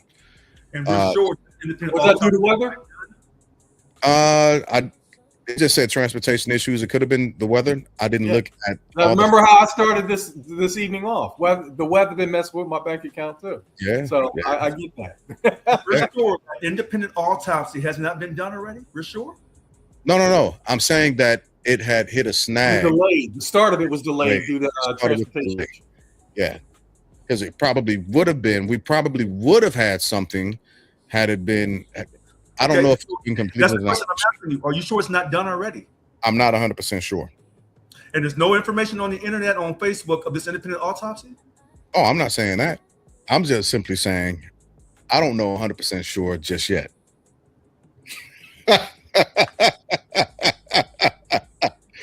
Look, we all got CYA. Yeah. Because right now I'm trying not to give my opinion. I'm just trying to give the timeline, the factual timeline. So Lynn, yes, when these two, and I'm gonna call them I think about my own union situation. When these two dueling, I'm just gonna jump it. Dueling autopsies come in, and hopefully they'll make it public record so that James can put it up, and then we can just run through and say, okay, they said this, they said this. We need a third one. Because I don't think you need a third one when the independent one is a third party. You need a third. You need another third party. No, because if Jefferson County says accidental drowning, and the independent autopsy says absolutely not. Listen, public opinion, in my opinion, is going to ride with the DC autopsy. Yeah, but if I'm in the Mississippi and I'm in the part of that grand jury, that's already tainted. The Mississippi one is already tainted, right? Well, because of the history of Mississippi. Well, wait a minute. People are saying we have to keep an open mind. Yes, we do. We do. Okay. So even though I think the Mississippi one's already tainted, people in Mississippi tell me know my place, boy. And another word too. Another word too. I'm arguing with them right on Facebook right now while we talking. So what I'm saying is, if the Mississippi good folks in Jefferson County say, "Hey, we believe in Stacey Turner, and we don't need nobody from outside our community with their own independent nonsense," okay. So you have two dueling autopsy reports. So you'll need a third one that somehow the family of Nolan Xavier Wells and Jefferson County Sheriff's Office can agree. I don't know if they can come to an agreement, or the judge will have to get involved in a grand jury indictment, or the court will have to get involved and appoint. Because if they appoint another forensic autopsy and that person's in the state of Mississippi, now look, Lynn, you already know Black America ain't going to accept it. Period. Right. I don't think they're going to go beyond two, because if you go to a third, and imagine the third one comes to a different conclusion than the first two, which it probably would at that time. Now what? So if I'm Ben Crump, I just want to ride with the Kaepernick one moving forward. Okay. I don't want a tiebreaker, because the tiebreaker might not break the tie. All right. It may not break the tie in my favor. All right. Now listen to this now, because now I'm going to jump you to the very end. What I was going to say, Benjamin Crump, you get on this mic to the best of your ability, and you don't tell us anything we don't already know. So Black folks are some Black people are just losing their mind. This funeral. First thing I said to myself, "Oh, you're having a funeral? Oh, really? Oof. Closed casket or open casket? Is the body in the casket? Yes or no? If you have a closed casket, I don't think the body's in there. If you have an open casket and I see that face and it's all battered up like Emmett Till, water didn't do that. Because this is what was reported as a fact, Mr. Medeiros. They said they identified Nolan Xavier Wells by his dental records. You couldn't. Yeah, I had a problem with that too. Listen, if something happens to my 18-year-old, I don't need dental records to identify his body. Then why didn't they call Christine and Elmore when they got the body and say, "Come on down here, take a look and see if this is your child missing"? Actually, I could just look at his stubby fingernails. They call them. When they found that body on July 6th, this is what you said, Mr. Glass. You said July 6th at or was it Lynn? 8:56 a.m. in the morning, a park ranger found the body on July 6th. Right. Monday to identify that body off the dental records. Why? I thought if your body was waterlogged for 2 days, that water discolored your face that night. All right, so here's the thing, and this is what we don't know. This is what I don't know. Who identified the body? Was it Christine? The coroner, I thought. No, she wasn't called. Her and Elmore weren't called. I guess the coroner did. But I can't trust the coroner, because Stacey Turner said in the prior case that the Black boy committed suicide by hanging himself on the damn tree. Now I'm mad. Now I'm angry. Okay? I'm angry now. You bring up a very valid point when it comes to the casket being open and closed. Today's the 15th, and the services are supposed to be held on the 20th. Monday the 20th. So the investigations or the autopsies have to be finished within the next 4 or 5 days. So they get the body done. And yet, because they have to get the body down to Spring, Mississippi. The autopsy at DC's done. So when Lynn said, "Hey, Benjamin Crump, he's using this legal strategy," he's not releasing that autopsy until the other side releases theirs. Well, the other side doesn't want to release theirs until he releases theirs, until he releases the independent. Because if that independent comes out and it's so diabolically different than the Mississippi Sheriff's Coroner's Office, they may change it. Because remember, they're already under the impression this black boy drowned. We ain't got to do all this extra. He just drowned. He can't swim because there's a perception that black men, and I'm one of them, can't swim. But then, it's on the record that he was a good swimmer. Yes, that's true too. And then they said good swimmers drown. Because guess what's coming up? Malcolm Jamal Warner died July 21st of last year. Now, this is an underlying he drowned. He drowned. This is an underlying tone that a lot of black folks on Facebook, and I'm gonna say a lot, is going off about the idea that whites don't believe that blacks can swim. So there was a guy that's in a video, a young black kid in Florida got left on a river, and his friend said, swim across, and he had a life vest. He said, I'm not swimming anywhere. And then a white couple picked him up. Mm-hmm. So these isolated incidents, at some point, they got to be at least a step cousin. It's too many. Listen. I agree. Look, there is nothing. It is very fair for us to be skeptical of this whole scenario. Very fair, because of the history. All of us, I know me and you, Richard, have had our run-ins with law enforcement. What about you, Jay? Of course. Yeah. South St. Louis. Yeah. You know, and you know what? Here's what's funny. Whenever I was cuffed, and it's been a couple times, or had a gun pointed at me, you know what I drove away without? A ticket. Yeah. How crazy is that? I was cuffed at the back of my vehicle because I didn't have a front license plate. Oh my God. Because I was too big for the first officer to deal with. So he cuffed me at the back of his car when the backup shows up. You know, when I get pulled over by a woman, she calls for backup. Yep. Because I'm a big black man. And these are things that, you know, the rest of the world, and I tell people all the time, I'm good with my size privilege. Because my size gets me out of a whole lot of, you know, stuff. Like, because I show up looking like a problem. Even with the glasses on, I show up looking like a problem. So that has, you know, on the law enforcement tip, because I remember one time in DC, I got pulled over in Chocolate City with a majority black police force. A dozen white cops showed up and were pissed off that because I was in my big S-Class Mercedes, Alpine white. Pissed off that my tags, my license, and my everything was straight. Because I heard him ask the guy twice in the thing about my paperwork. And the guy was telling him, look, he's good. He's got, you know. And I did get a ticket that night. It said accelerating through a yellow light. Oh, wow. Check the other box, accelerating through a yellow light. Wow. 35 points. Listen, the only thing I can say, I had the talk, I had the lecture, I had the sermon, and the only reason why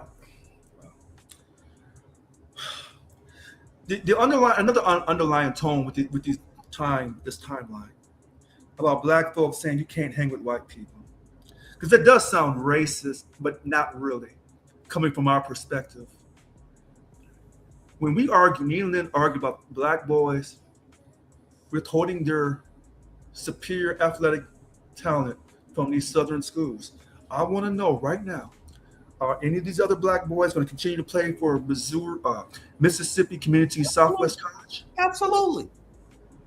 Okay. They are. Okay. Because those are all, listen, Richard, those are all individual decisions. We don't group think. We don't group.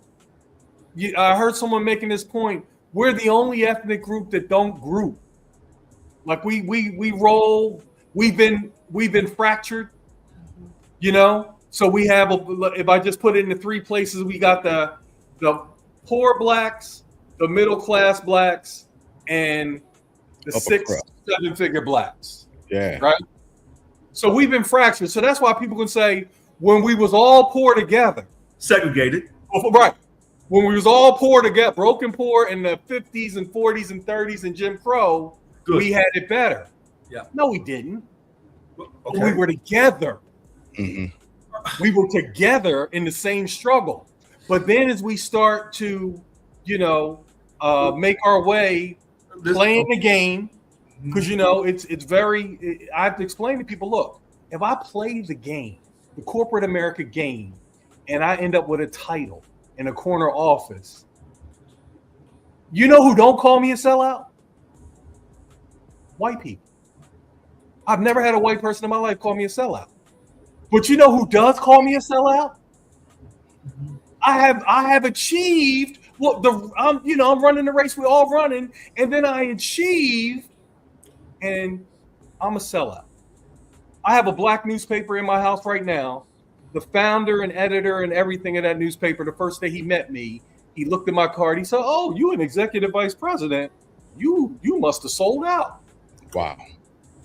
I'm at the black newspaper. I should be on the cover of your paper. Hold on. Now, when you make that, hold on. When you make that argument, then you're underlying what I said from the very beginning about something doesn't look right. We don't have all the evidence, and we look at the history of Mississippi, of all the states that can say we ain't racist.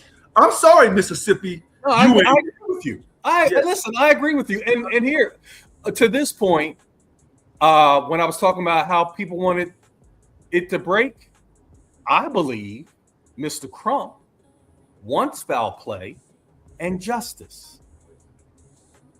That's what I believe. That's the outcome that he wants. Gotcha. So listen to this. Okay, I see why you would say that. Hold on. Let's suppose that his press conference this morning was totally truthful.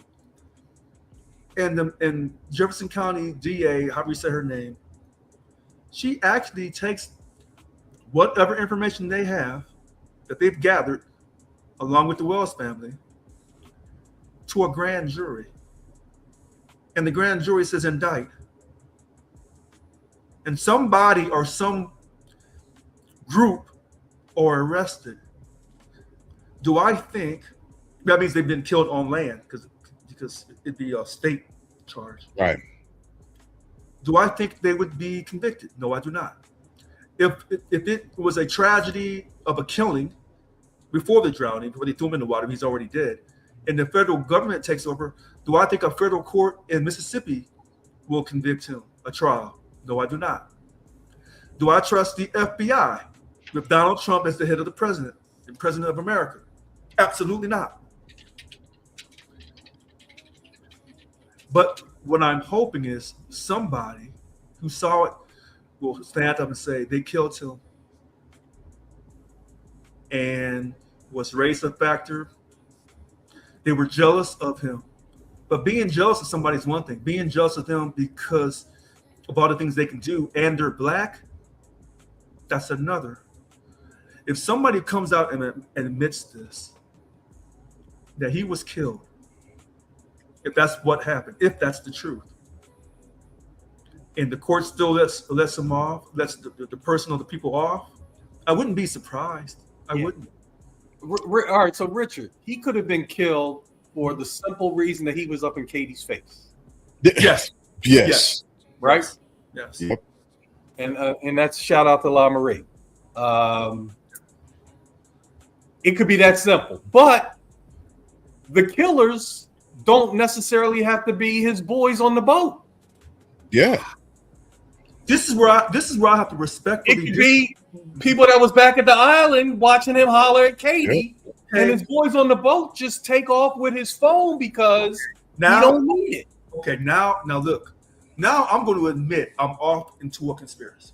Now I'll admit because hold on, because we've been talking factual, right? And we've been doing reasonable arguments. Okay, now here's a fact: July 4th, 2026, 11:07 p.m.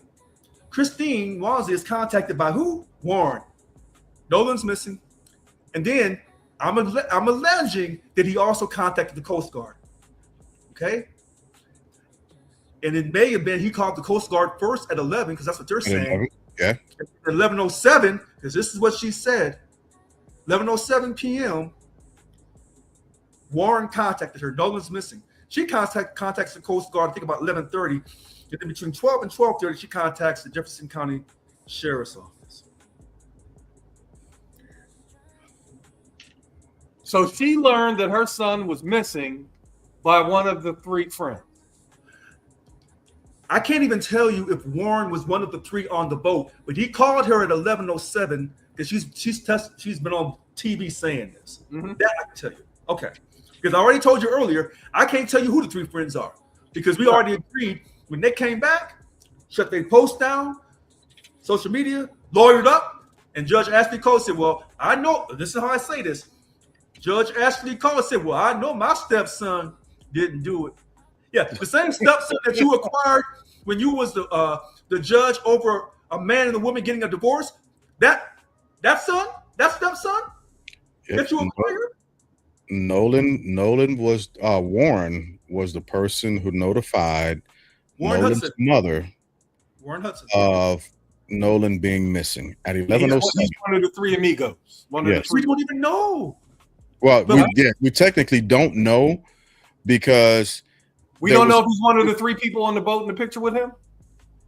that I don't know because it does. I cannot. Yeah, I can't identify. I don't them. know. I don't know either. That's what I'm asking. Yeah, So- I haven't identified them individually yet. If people are watching the show, because our show is a little different than everybody else's, because we be fighting and arguing. But we go through it. A process. We go through the process. We try to give you accurate times and dates, so can't someone say that we're stupid, because I'm being called stupid on a lot of things, and you know, I guess the Confederacy can't get over the Civil War. Anyway, coming from, you know, and I guess they're related to either the three friends or they're still supporting the January 6th peaceful protesters. But I've gone off on a side note. Oh goodness. All I'm simply saying is, we have said it from the very beginning. We don't even know who the three white boys are, but we know they lawyered up, okay? And we know that Judge Ashley Cole has to be who is the stepmother of Warren. One of the three boys. He would have to be one of the three for her to come out and defend him so quickly. We I would agree think, with that. but we can't even say for sure because I don't Yeah. think she said her statement that. Only thing she said in her statement was, "I wasn't on the island with my husband." We know that. But let So, me speak to the island part of it.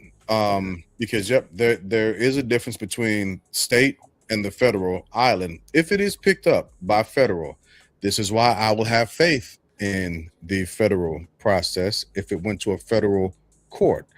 The federal magistrate judge, Lakeisha Greer Isaac, Oh, hold on. Lakeisha, and she hyphenated. Okay.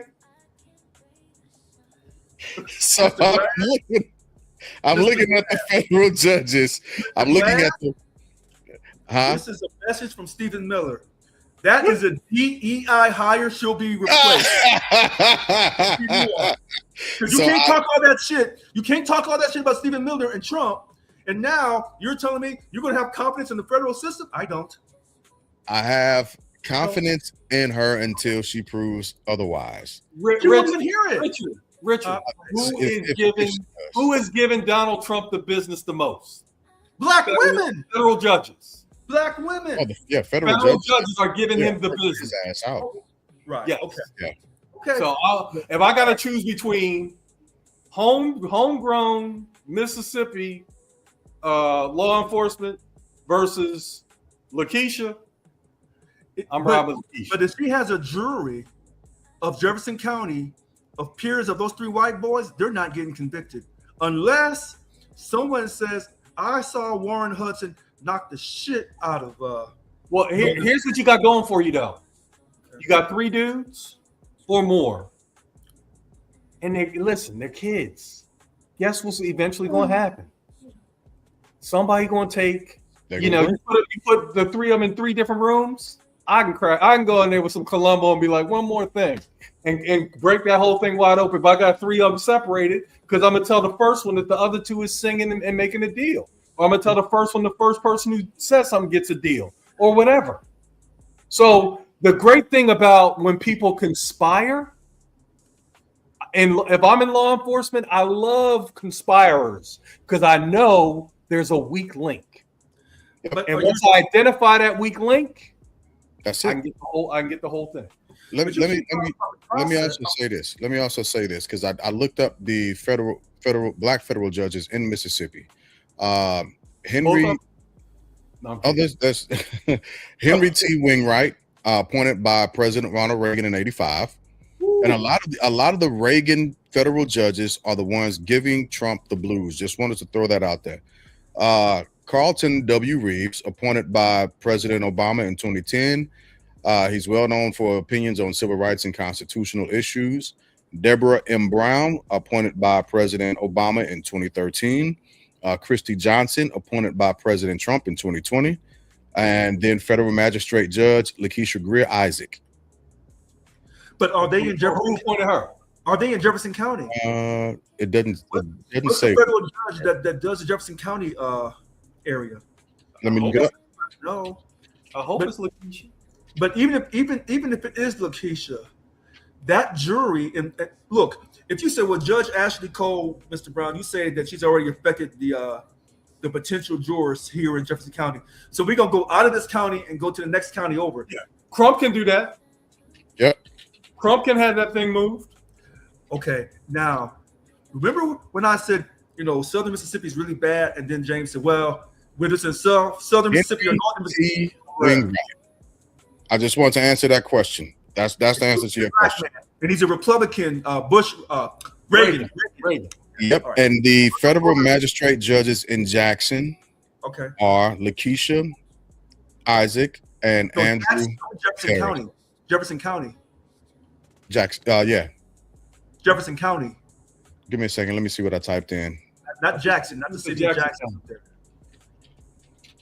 a lot of black folks up in Jackson. If that trial federal was held up there in Jackson, you get black folks on it, they get convicted. They would have a race war. Would. I'll tell you that.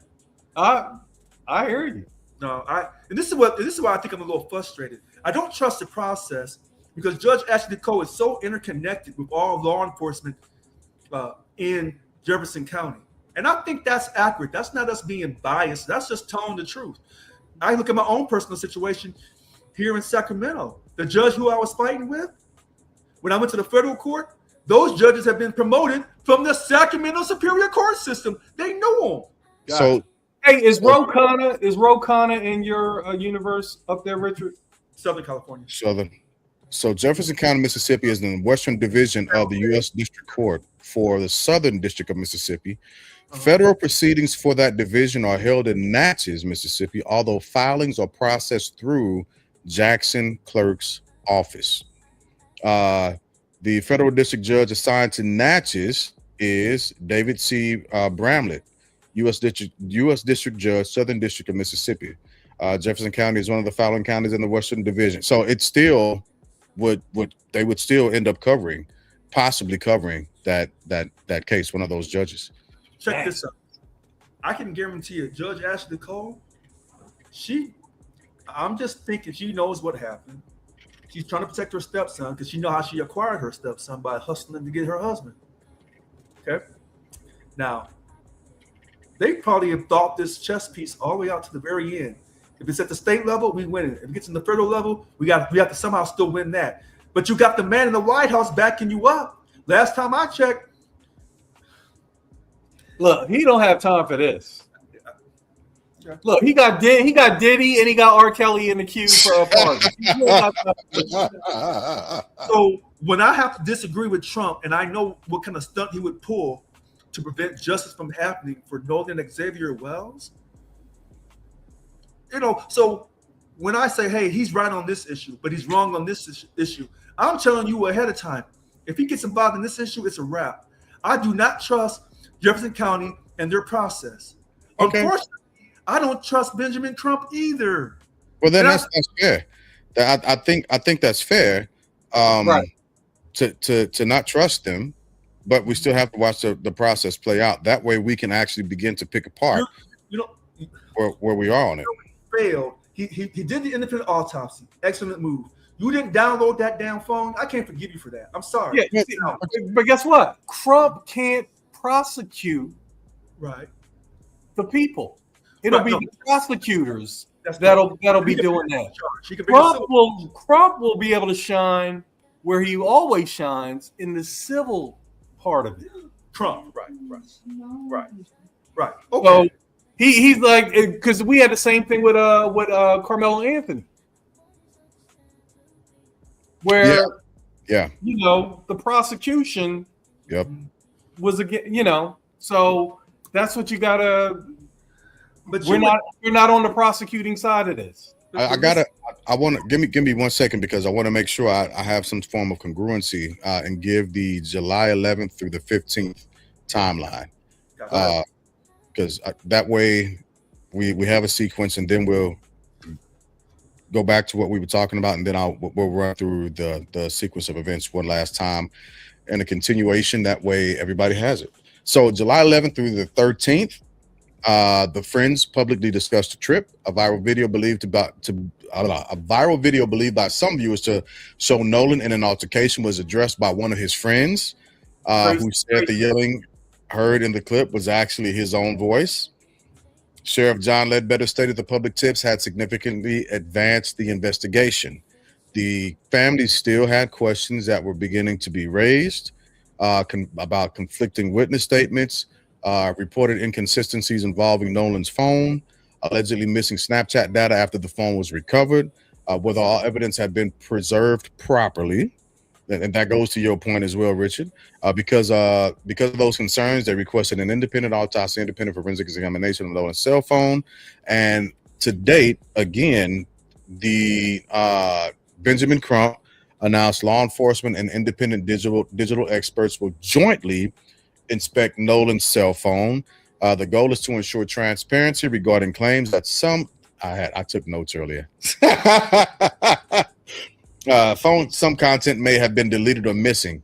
The independent autopsy as of today, no official independent autopsy reported publicly. Crump said preliminary findings may be shared soon, but not verified.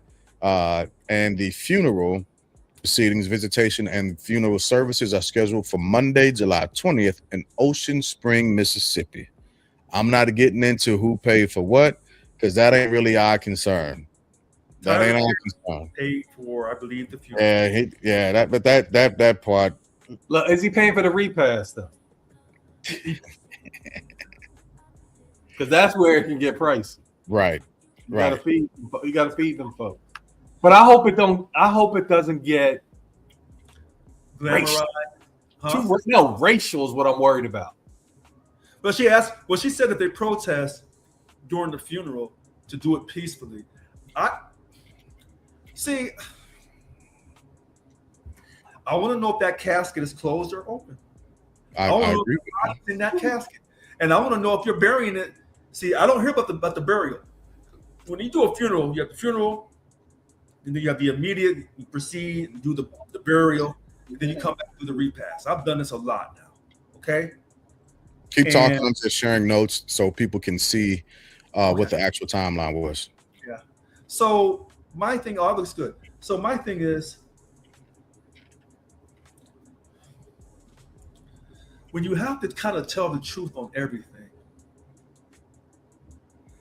because I have racist white people trying to get at me on Facebook. I have black people saying, hey, good job. Can I be a Facebook friend? And, and I got ran out of my position because I was fighting for conservative whites here in California. But I look at every case for what it is. And it's tough for black folks because, people say, can you guys allow the process to play out? And every time we allow the process to play out, it usually plays out the same manner, a lack of justice for black people. And that's why sometimes black people get agitated and they throw their hands in their air and they start doing drugs and doing all kinds of other things. Because they feel defeated and they've lost hope. And so we see this black man, Benjamin Crump. I don't see you inspiring me. I don't see you providing me hope. If Barack Obama was representing the family, He would come out there, and by the time he's done, you would think that the 3 white boys were dead. Because he would inspire hope that justice would prevail. If Johnny Cochran came up, it'd be a wrap. It'd be a wrap. Johnny would calm me down and calm everybody down. So I'm frustrated. And I think of all these black attorneys, and Benjamin Crump is carrying the #1 status for civil rights, for bringing the heat. He does have the best track record. Okay. Now that dear Johnny Cochran has exited the chat. You know, the most prominent black attorney in America for this kind of stuff is Benjamin Crump. And that's the best we have to offer from the black community. I can't accept. I'm sorry.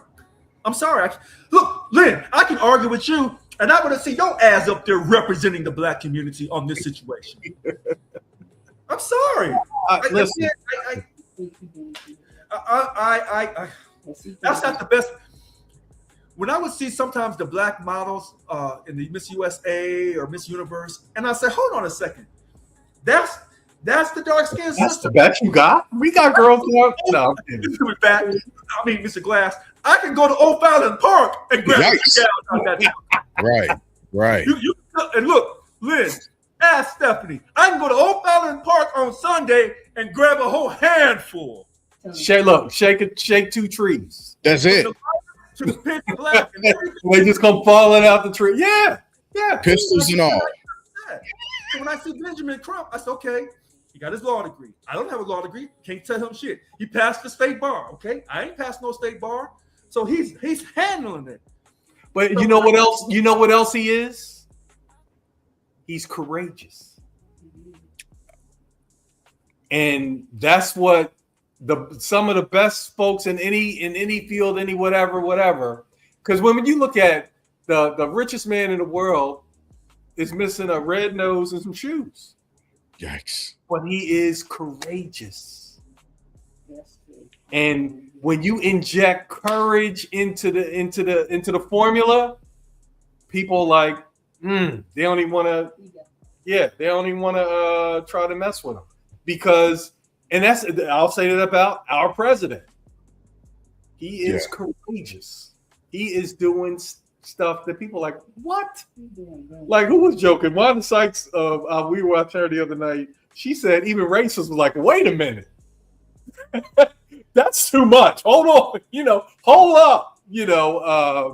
But that's what he brings to the mix. He is a courageous brother, who is without, he's flawed but courage ain't one of his flaws.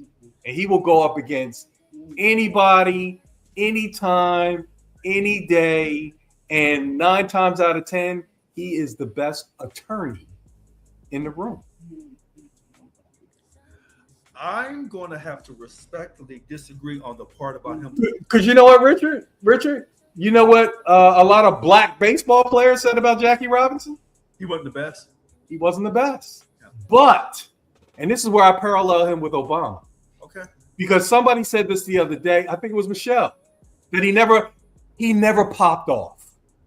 Because let me tell you something.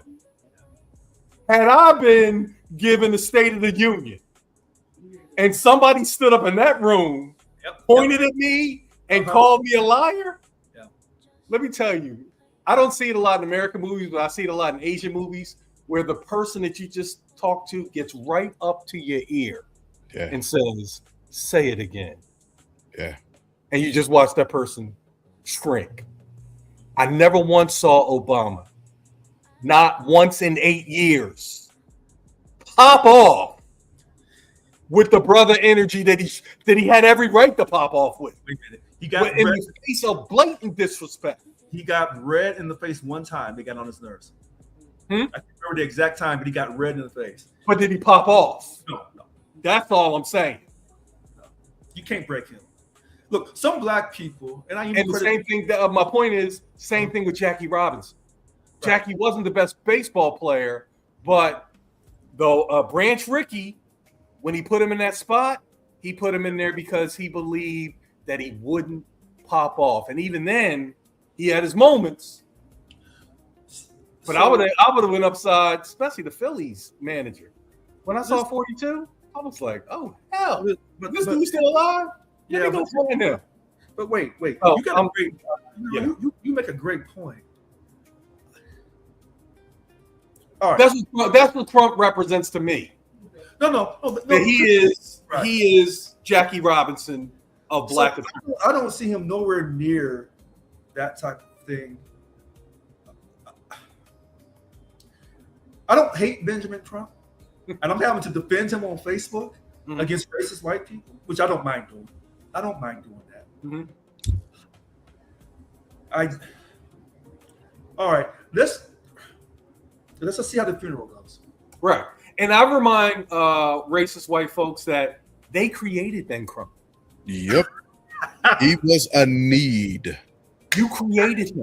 Like you created HBCUs, like you created Black Lives Matter, like you created affirmative action and DEI. Those things exist because of racist white people. He was a need. It was a necessity to have him. It was a necessity to have, just like Johnny was a necessity for OJ. Crump is a necessity for Nolan, as well as any other families that he has represented. He's a necessity. So go ahead. He didn't get justice for Trayvon. Listen to this. All right. I ain't gonna argue with Ben Crump. If we go back to that process for a second, and Sheriff John Ledbetter says, we can't tell you the names of the three friends to protect them. Which is weird. Okay. We can't tell you the names of everybody on the island to protect them. Okay. Can you at least tell me that the boat captain who drove them out there, the three friends and Nolan, and then drove the three friends back, can you tell me his name? Can you tell me that you forensic the boat? Can you do that? Can you tell me something other than we're working on it? Can you? So you can't. The answer is yes, he can. He can. Okay, go ahead. But will he? Will he? Is a better question. Listen, when I'm arguing with some of these white people on Facebook, and they're like, he ain't saying nothing. Why is he? Hold on. Even black folks are saying this. Benjamin Crump, you ain't saying nothing. So other black folks say, well, he has to, protect his strategy. I understand that. I do. But at some point, you got to tell me something. Yeah. I mean, if you would even say, we got the phone, and as far as I know, we ain't gonna investigate that phone until we work with the Jefferson County Sheriff's Office. Because, brother, you didn't say that shit to begin with. You said we got the phone and we're gonna hire some people to investigate. That's what you said, Mr. Crump. And black folks was hanging on to your southern accent. They was hanging on. Okay, now he didn't do that shit. And Yet. No, wait. He is now going to work with Jefferson County to do the phone together. But that's not what he said initially. He said, we have the phone. We're going to hire our people to investigate that phone. Right. He didn't say shit about working with Jefferson County about investigating that phone. Because but Richard, that may have been part of his strategy. Because sometimes, and I'll tell you, I do this as a salesman. I give you the appetizer, the sweetener, and then hit you with the entree. That's why I never like and then the dessert. Yeah, that's why I don't trust guys. So I take my eat. They want a bunch of appetizers. That's why. Right, because listen. I'm stealing this from somebody, but a salesman once told me, "Don't spill all your candy in the lobby. Don't do that." And you know what the brother said on Facebook? What the brother said? A lie would jump in the car and ride with anybody. Damn. But the truth walks alone. But yep. But listen, he didn't say that initially about when he got that phone.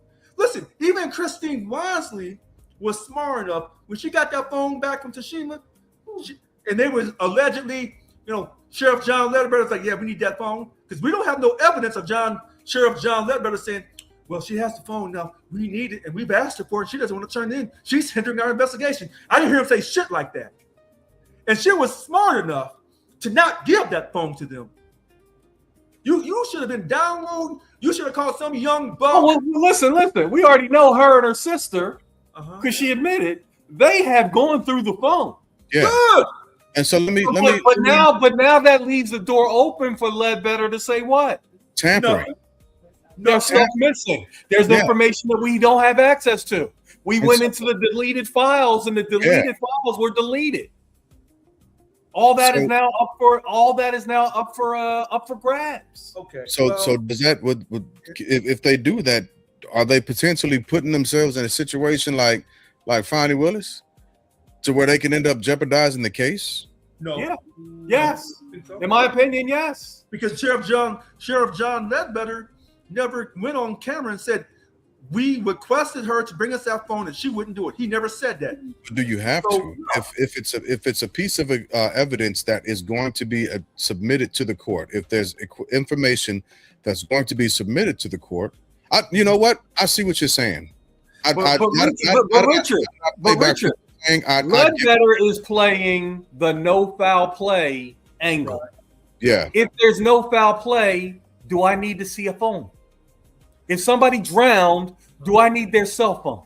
My question is, yes, you still do. Because number one, you don't know if there was no foul play or if there was. No, but I'm saying no. But I'm saying he's going down because Crump is going down the foul play road. Yeah. Ledbetter is going down the accidental drowning road as the default. I believe that if he finds evidence of foul play, he will change course.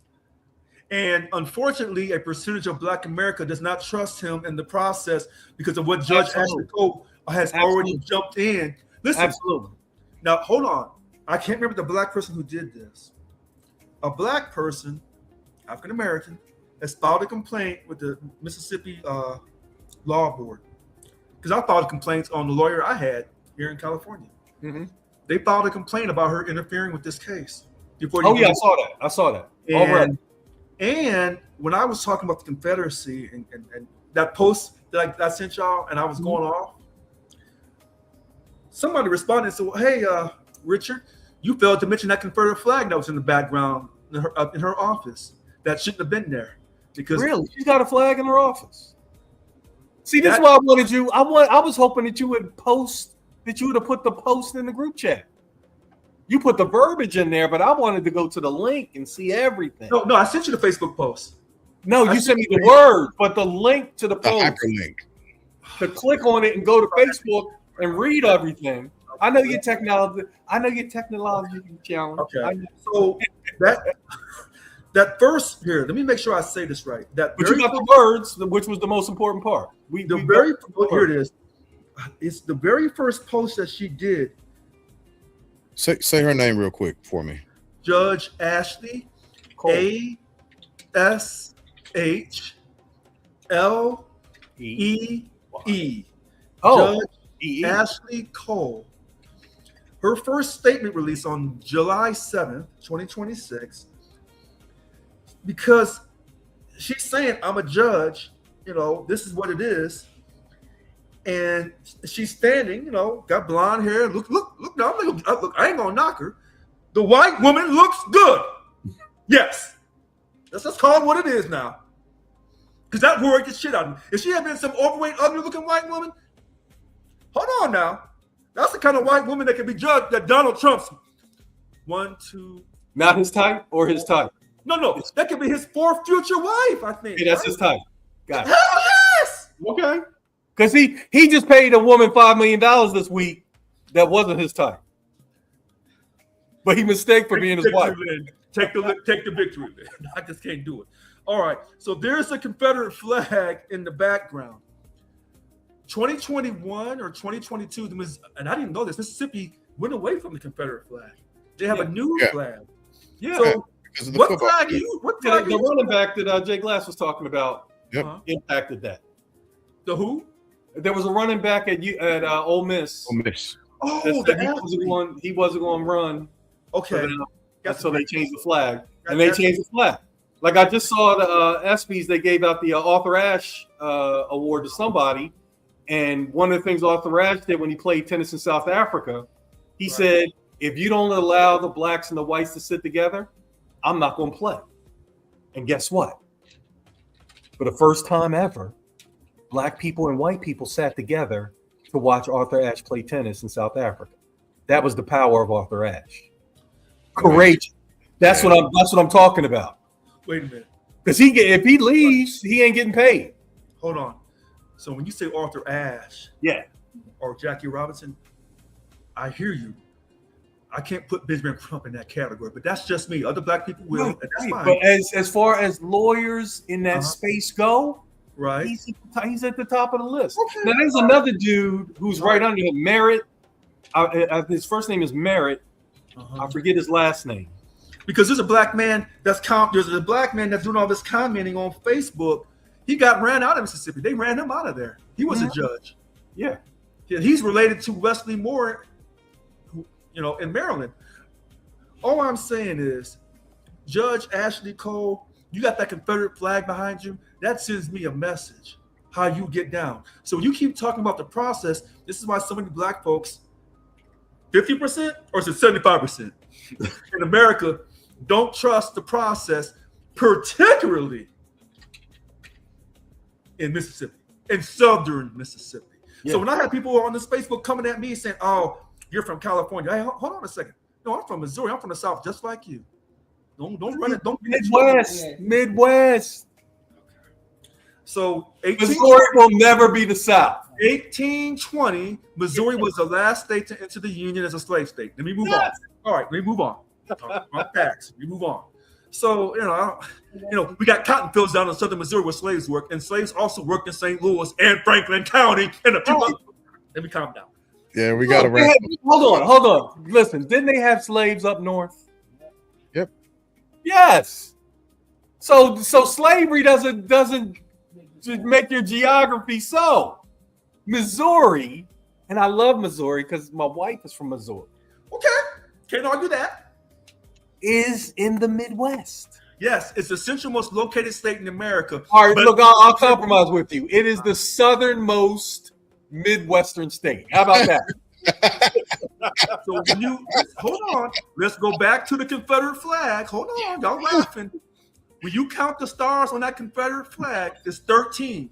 Right. Missouri and Kentucky represent the 12th and 13th stars. I'm with you on that. All right. So when my state is on that Confederate flag and the white folks down south try to remind me about the Civil War, no, you don't got to remind me about nothing. You ain't educating me on shit. Now, I know we were part of the Confederacy. Well, half the state was, and the other half was supporting the North and whatever. Right. And when Kansas, back in the day, when Kansas would play Missouri, they would call that the Civil War. And then they had to get away from it. Yeah. It was like when they changed the Red River Shootout to the Red River Rivalry, between Oklahoma and Texas, that whole. Because look, I tell people all the time, Houston is not the South. It's the Southwest. Southwest. I ain't living in the South ever. Okay. Southwest. Southwest. That's slaves. Yeah. Texas had slaves, and where'd they get the idea from? Mr. Austin, when him and his family left Missouri to go to Texas. Yeah. And that's why the capital of Texas is called Austin. All because of Missouri. Missouri City, named after Missouri. Mm-hmm. People came down from Missouri to work on the railroad down here in Texas. Well, look, I got all these questions about Nolan. I think what hurts us is. Before you go into that, because that sounds like a final thought. Oh, dang it, it's Wednesday. Around the horn.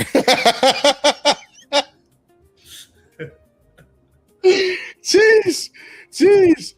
So let's pull that. Let's do that as your around the horn. I gotta be up early again tomorrow. I'm on the phone with you, Avail, trying to make sure I can shake stuff out the tree.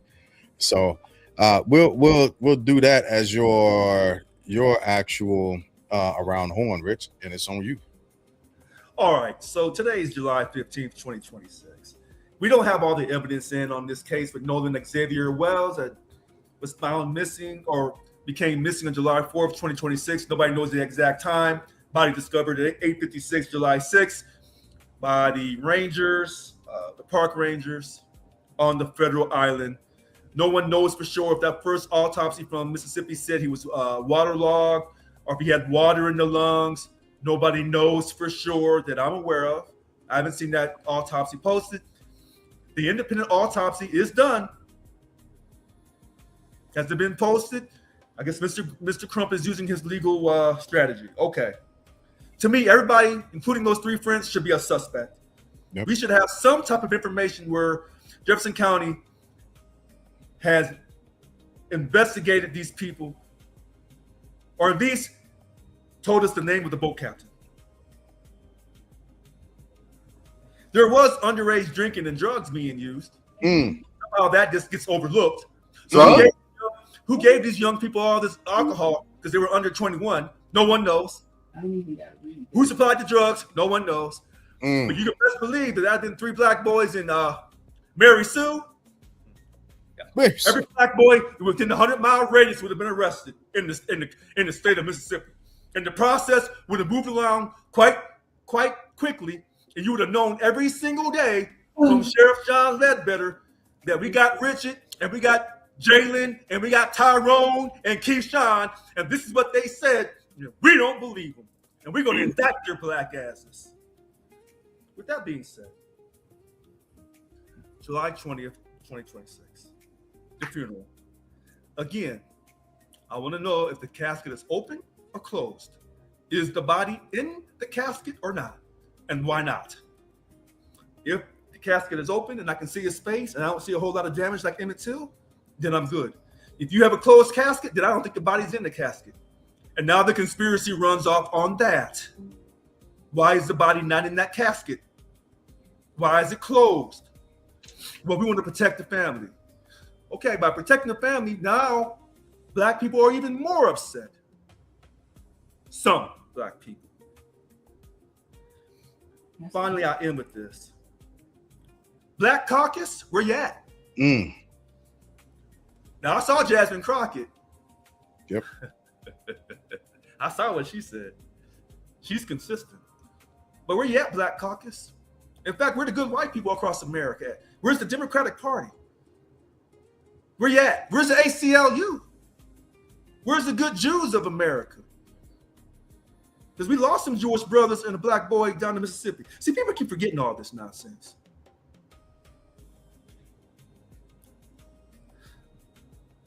With that being said, my heart goes out to Christine and Elmore. They'll never be able to ever celebrate a July 4th ever again. Ever again. It's over. And all the older angry black people who hate the 4th of July, this didn't help. And now I'll end by saying this over Erastus Brown, my great-grand-uncle that was lynched July 10th, 1897, over an allegation of raping a white woman. Franklin County, Missouri. They tried to get him on July 5th. See, this is interesting to me. They went on the night after the 4th of July on July 5th to grab him, to lynch him. They didn't have enough horses, enough men, and the jailer fought him off. So they came back about a week later, and they got him July 10th, 1897, and lynched him.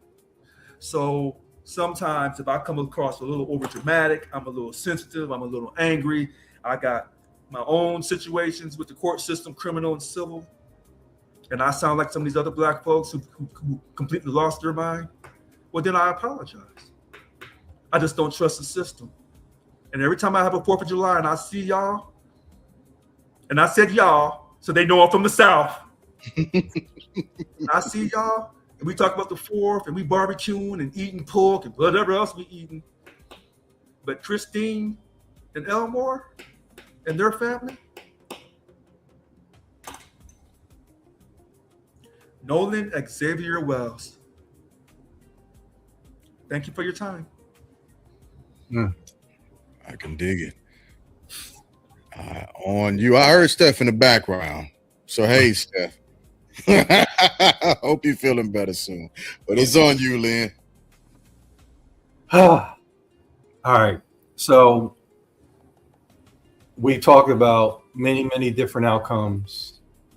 You know, when I think of this case, I think that I have an 18-year-old son. And I look at his Instagram and I see similar pictures where he the only, only one. And listen, this is a true story. Last summer, he told us he went to see Sinners and he left early. And I said, why'd you leave early? And it was because of his crew. He was the only black man in his crew. So they left, like 15, 20 minutes in. Because his crew wasn't feeling it. So they left. So when he told us that story, we're like, oh, we gonna watch Sinners. You, me, and Steph, we watching Sinners. And he loved it.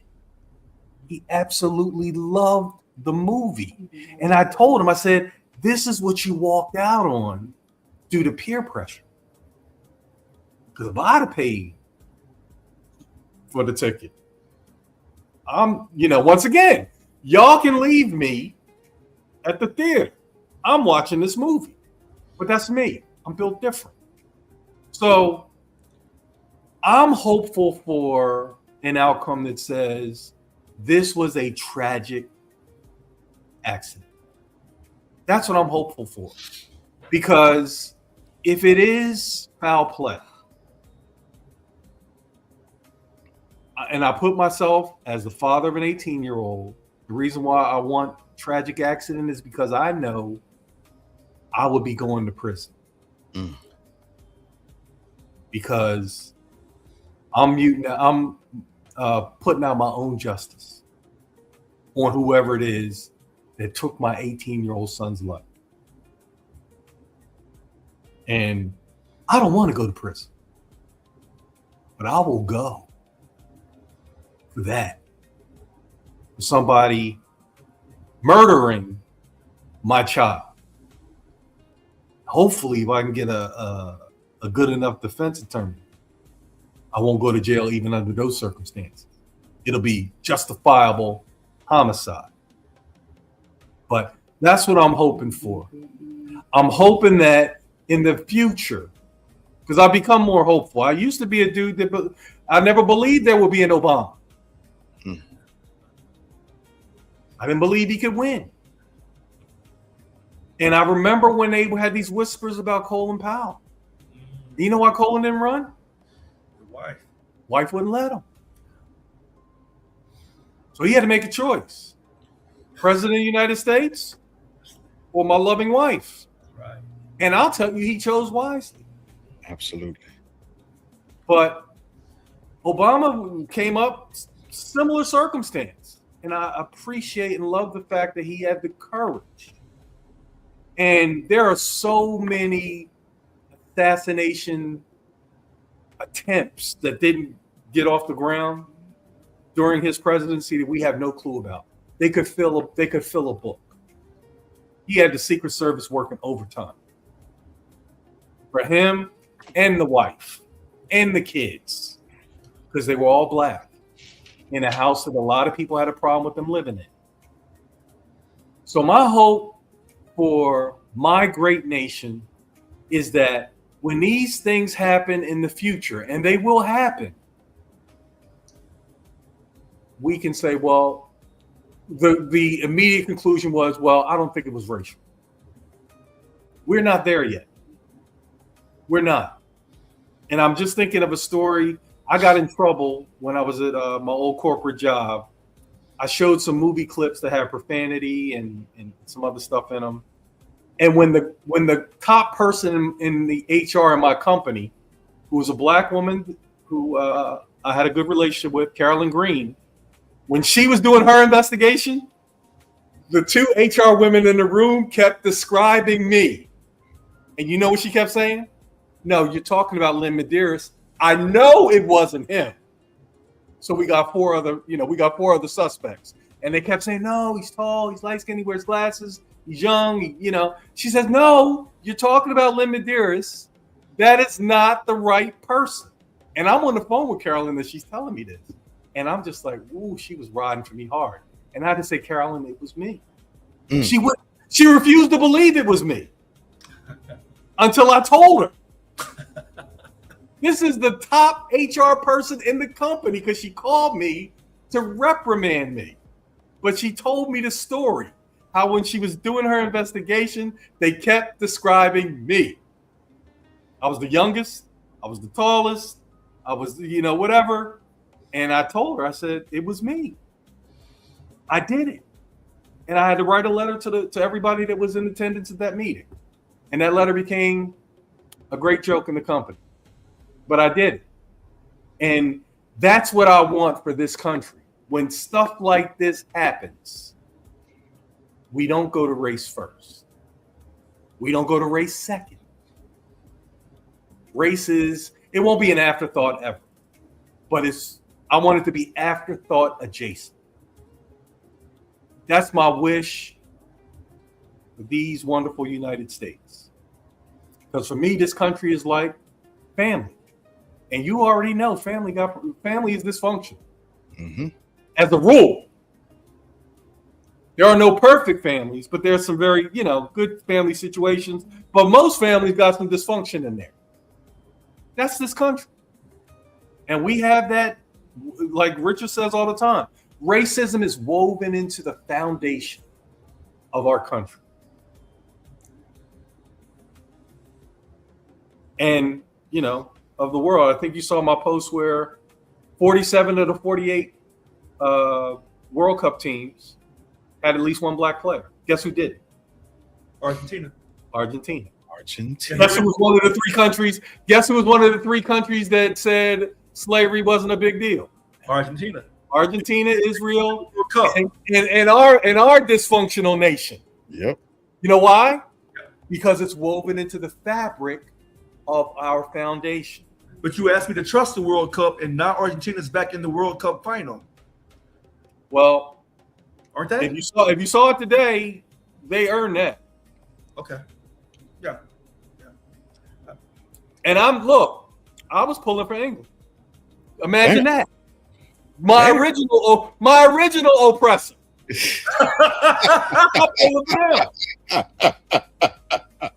I'm looking at that thing. It's 80-something minutes in. I'm like, oh, the 3 Lions is going to do this thing. And then 2 goals in 7 minutes, over. And 75% of their goals have happened 75 minutes or later. They just built for that. They have a switch that they can turn on and off. Guess what? I would like to see them lose on Sunday. Just to make it dramatic. So my one quick side note, not to interrupt you.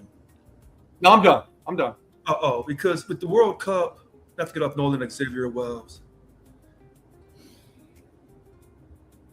When you can just add time. Yeah, extra time is nobody can explain extra time. A ref in the World Cup cannot explain extra time to you. So here's my thing. And here I go being racial again. You have black boys playing baseball, football, and used to be, baseball, football, and basketball. But in football and basketball, you see a lot of black boys in America. We have defined rules on your black ass. This is the first quarter. I don't care how much you complain. We end in the first quarter at this time. Get your ass on that sideline. Get you some water and act like you're grateful to be in America. Get your black ass back out there and play that second quarter, third quarter, fourth quarter. These are the rules. And we respect the rules. We play within the rules. I'm not so sure when I compare this to the Nolan X Wells that the rules for black people when we enter the court system are the same for white people. Well, that's a pretty good idea. They're not. Look, extra time, extra jurors, extra, extra, and we gotta really tighten up our game when we get into that system. I keep hearing people say, get on juries, make sure you're on the jury, but they don't tell people how to get on the jury. You need to tell them, register to vote. so you can be on a jury. You just can't tell folks that don't know how to get on a jury to get on one. I bet you if more black people knew how to get on there, they would get on there. And I believe that. And one quick side note to show accountability within our race, those black folks that was on that South Carolina jury for Rick Child, Mm-hmm. I wish I had their names. Let me go ahead and go to my around the horn. When I'm talking to white folks, don't think I'm gonna go at my own, because y'all know I will. Yeah, because what's right is right. So don't talk that shit about the fucking culture. I don't hear that. I hate that word culture. That's a trigger for me. You do all that culture, Jay-Z, and all the rest of you so-called black folks, but when it's time to show up, I can't find you. That's definitely gonna be another topic for a post. I had to say, I'm doing all I can. I'm just frustrated. So let me give out my around the horn. I've been taking notes almost all day. I put this in our group text not too long ago that I won't debate with people who purposely have historical amnesia. I won't debate with them. Mm-hmm. We can't waste our time with that. We can't waste our time with that. And I think we do a good job as a panel knowing certain points of history, being at a certain point of understanding that we can continue with the conversation. But there are people that I'm not about to have a debate with a person who purposely has amnesia about historical events. All right, if you punch me in my face 5 times, how are you going to joke or laugh at me if you jump at me the 6th time and I flinch? Of course I'm going to flinch. You've shown me 5 previous times what your behavior was. You've shown me 5 previous times that you were cruel. You've shown me 5 previous times that you intentionally hurt me. 5 times before that 6th time, you showed me that you made a conscious decision to hit me. You made a conscious decision to have some form of animosity towards me and take it out on me. And so when you jump at me the 6th time, of course I'm going to flinch. Not only am I going to flinch, but I'm probably going to get in a defensive stance and quite possibly swing at that point if I'm fed up. White America, stop asking us stupid ass questions. The reason why you motherfuckers ask us questions is because you're afraid to tell the people in your circles that they're doing racist shit. Either that or you agree with it. Take a stance on one of those two, because I at this point in our history, at this point with our technological advances, I refuse to believe that you just wake up and ask black people, why are you a victim? Fuck you. Now, I do understand in some cases, people will throw a false flag out there. So let me clarify the point that I'm talking about. In the case of Nolan Wells, I 100% agree with Lynn. I don't want this to end up in a fashion that America has taken a historical stance on. I don't want this to end up as another moment for future generations to say they could have got it right, but they didn't. I would much rather say, and and even the parents and the family, I think everybody would be so much more at peace and at ease is if for one night this comes out to be an accident and not racial issues. Mm-hmm. We are worn out with that. And for the persons who have assaulted a victim to ask the victim, why are you flinching? Because you're inhumane. That's your answer to that. That's why. Which leads me to my next point.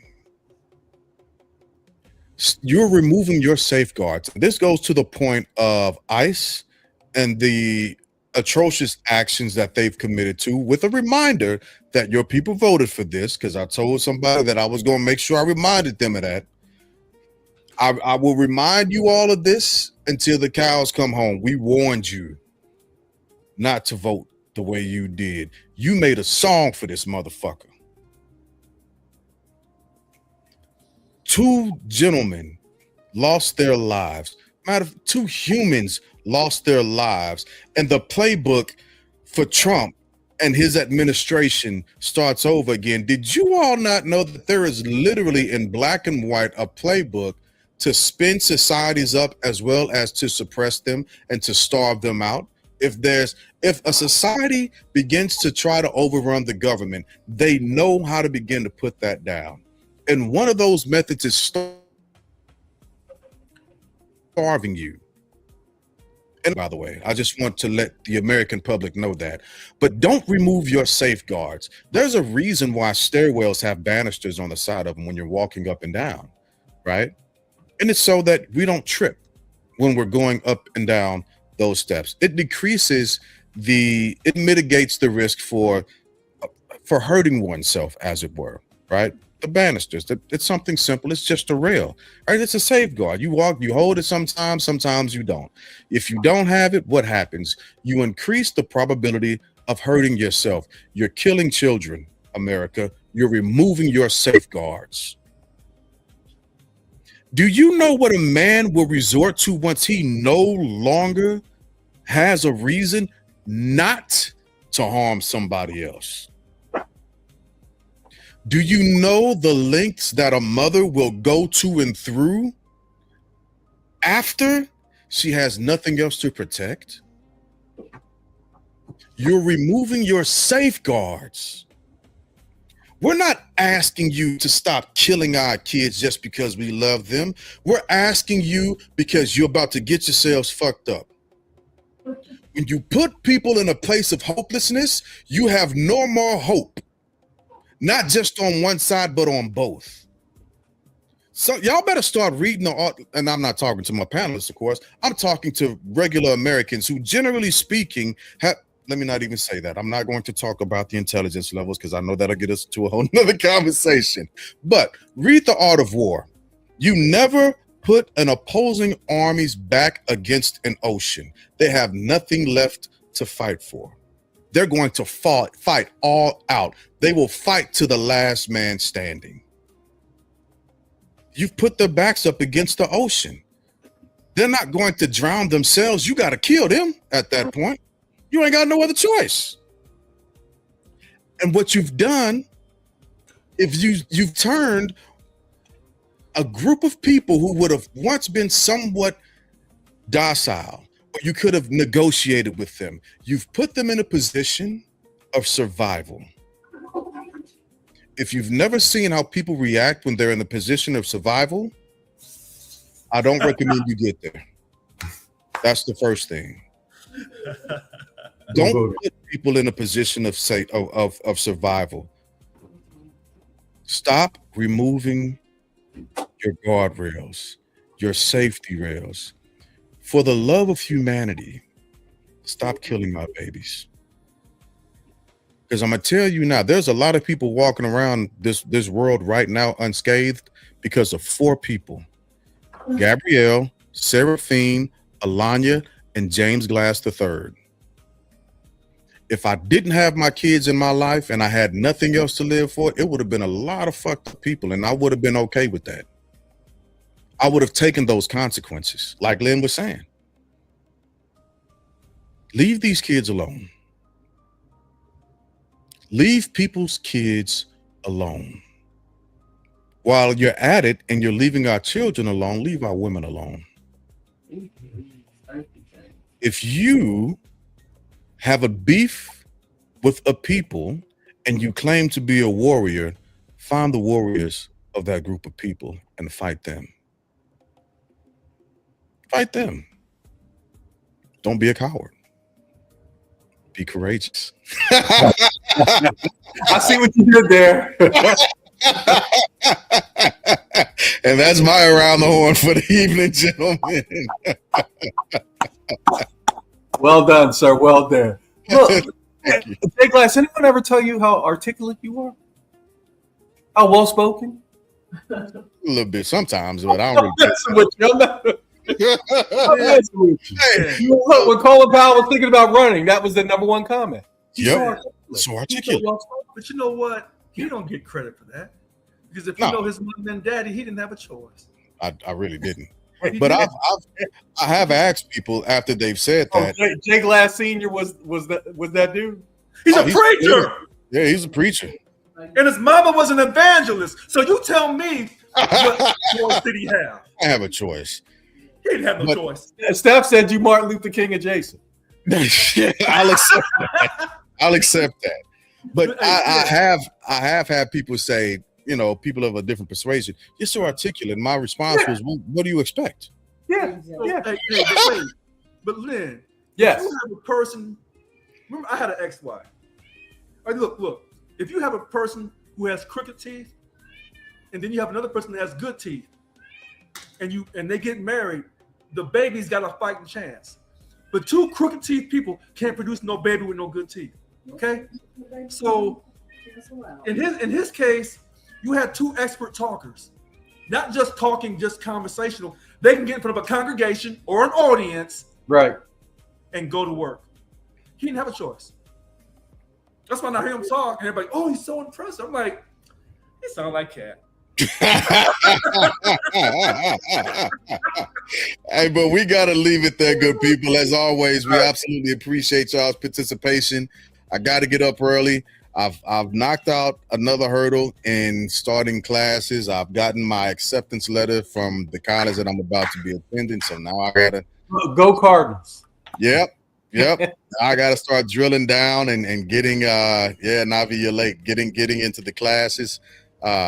So on and so forth. And what the thing that I am excited about is I was accepted as a junior. All right. Yeah, so that speeds my timeline up. So Yes, absolutely. And I got something Yeah. to say. I want to go off. I want to go off where I said what happens. all right. So again, Navi, you came late. That's all right. I'll be posting clips to TikTok as well as the rest of our social media platforms. So thank y'all for coming out. God bless and good night. Good night.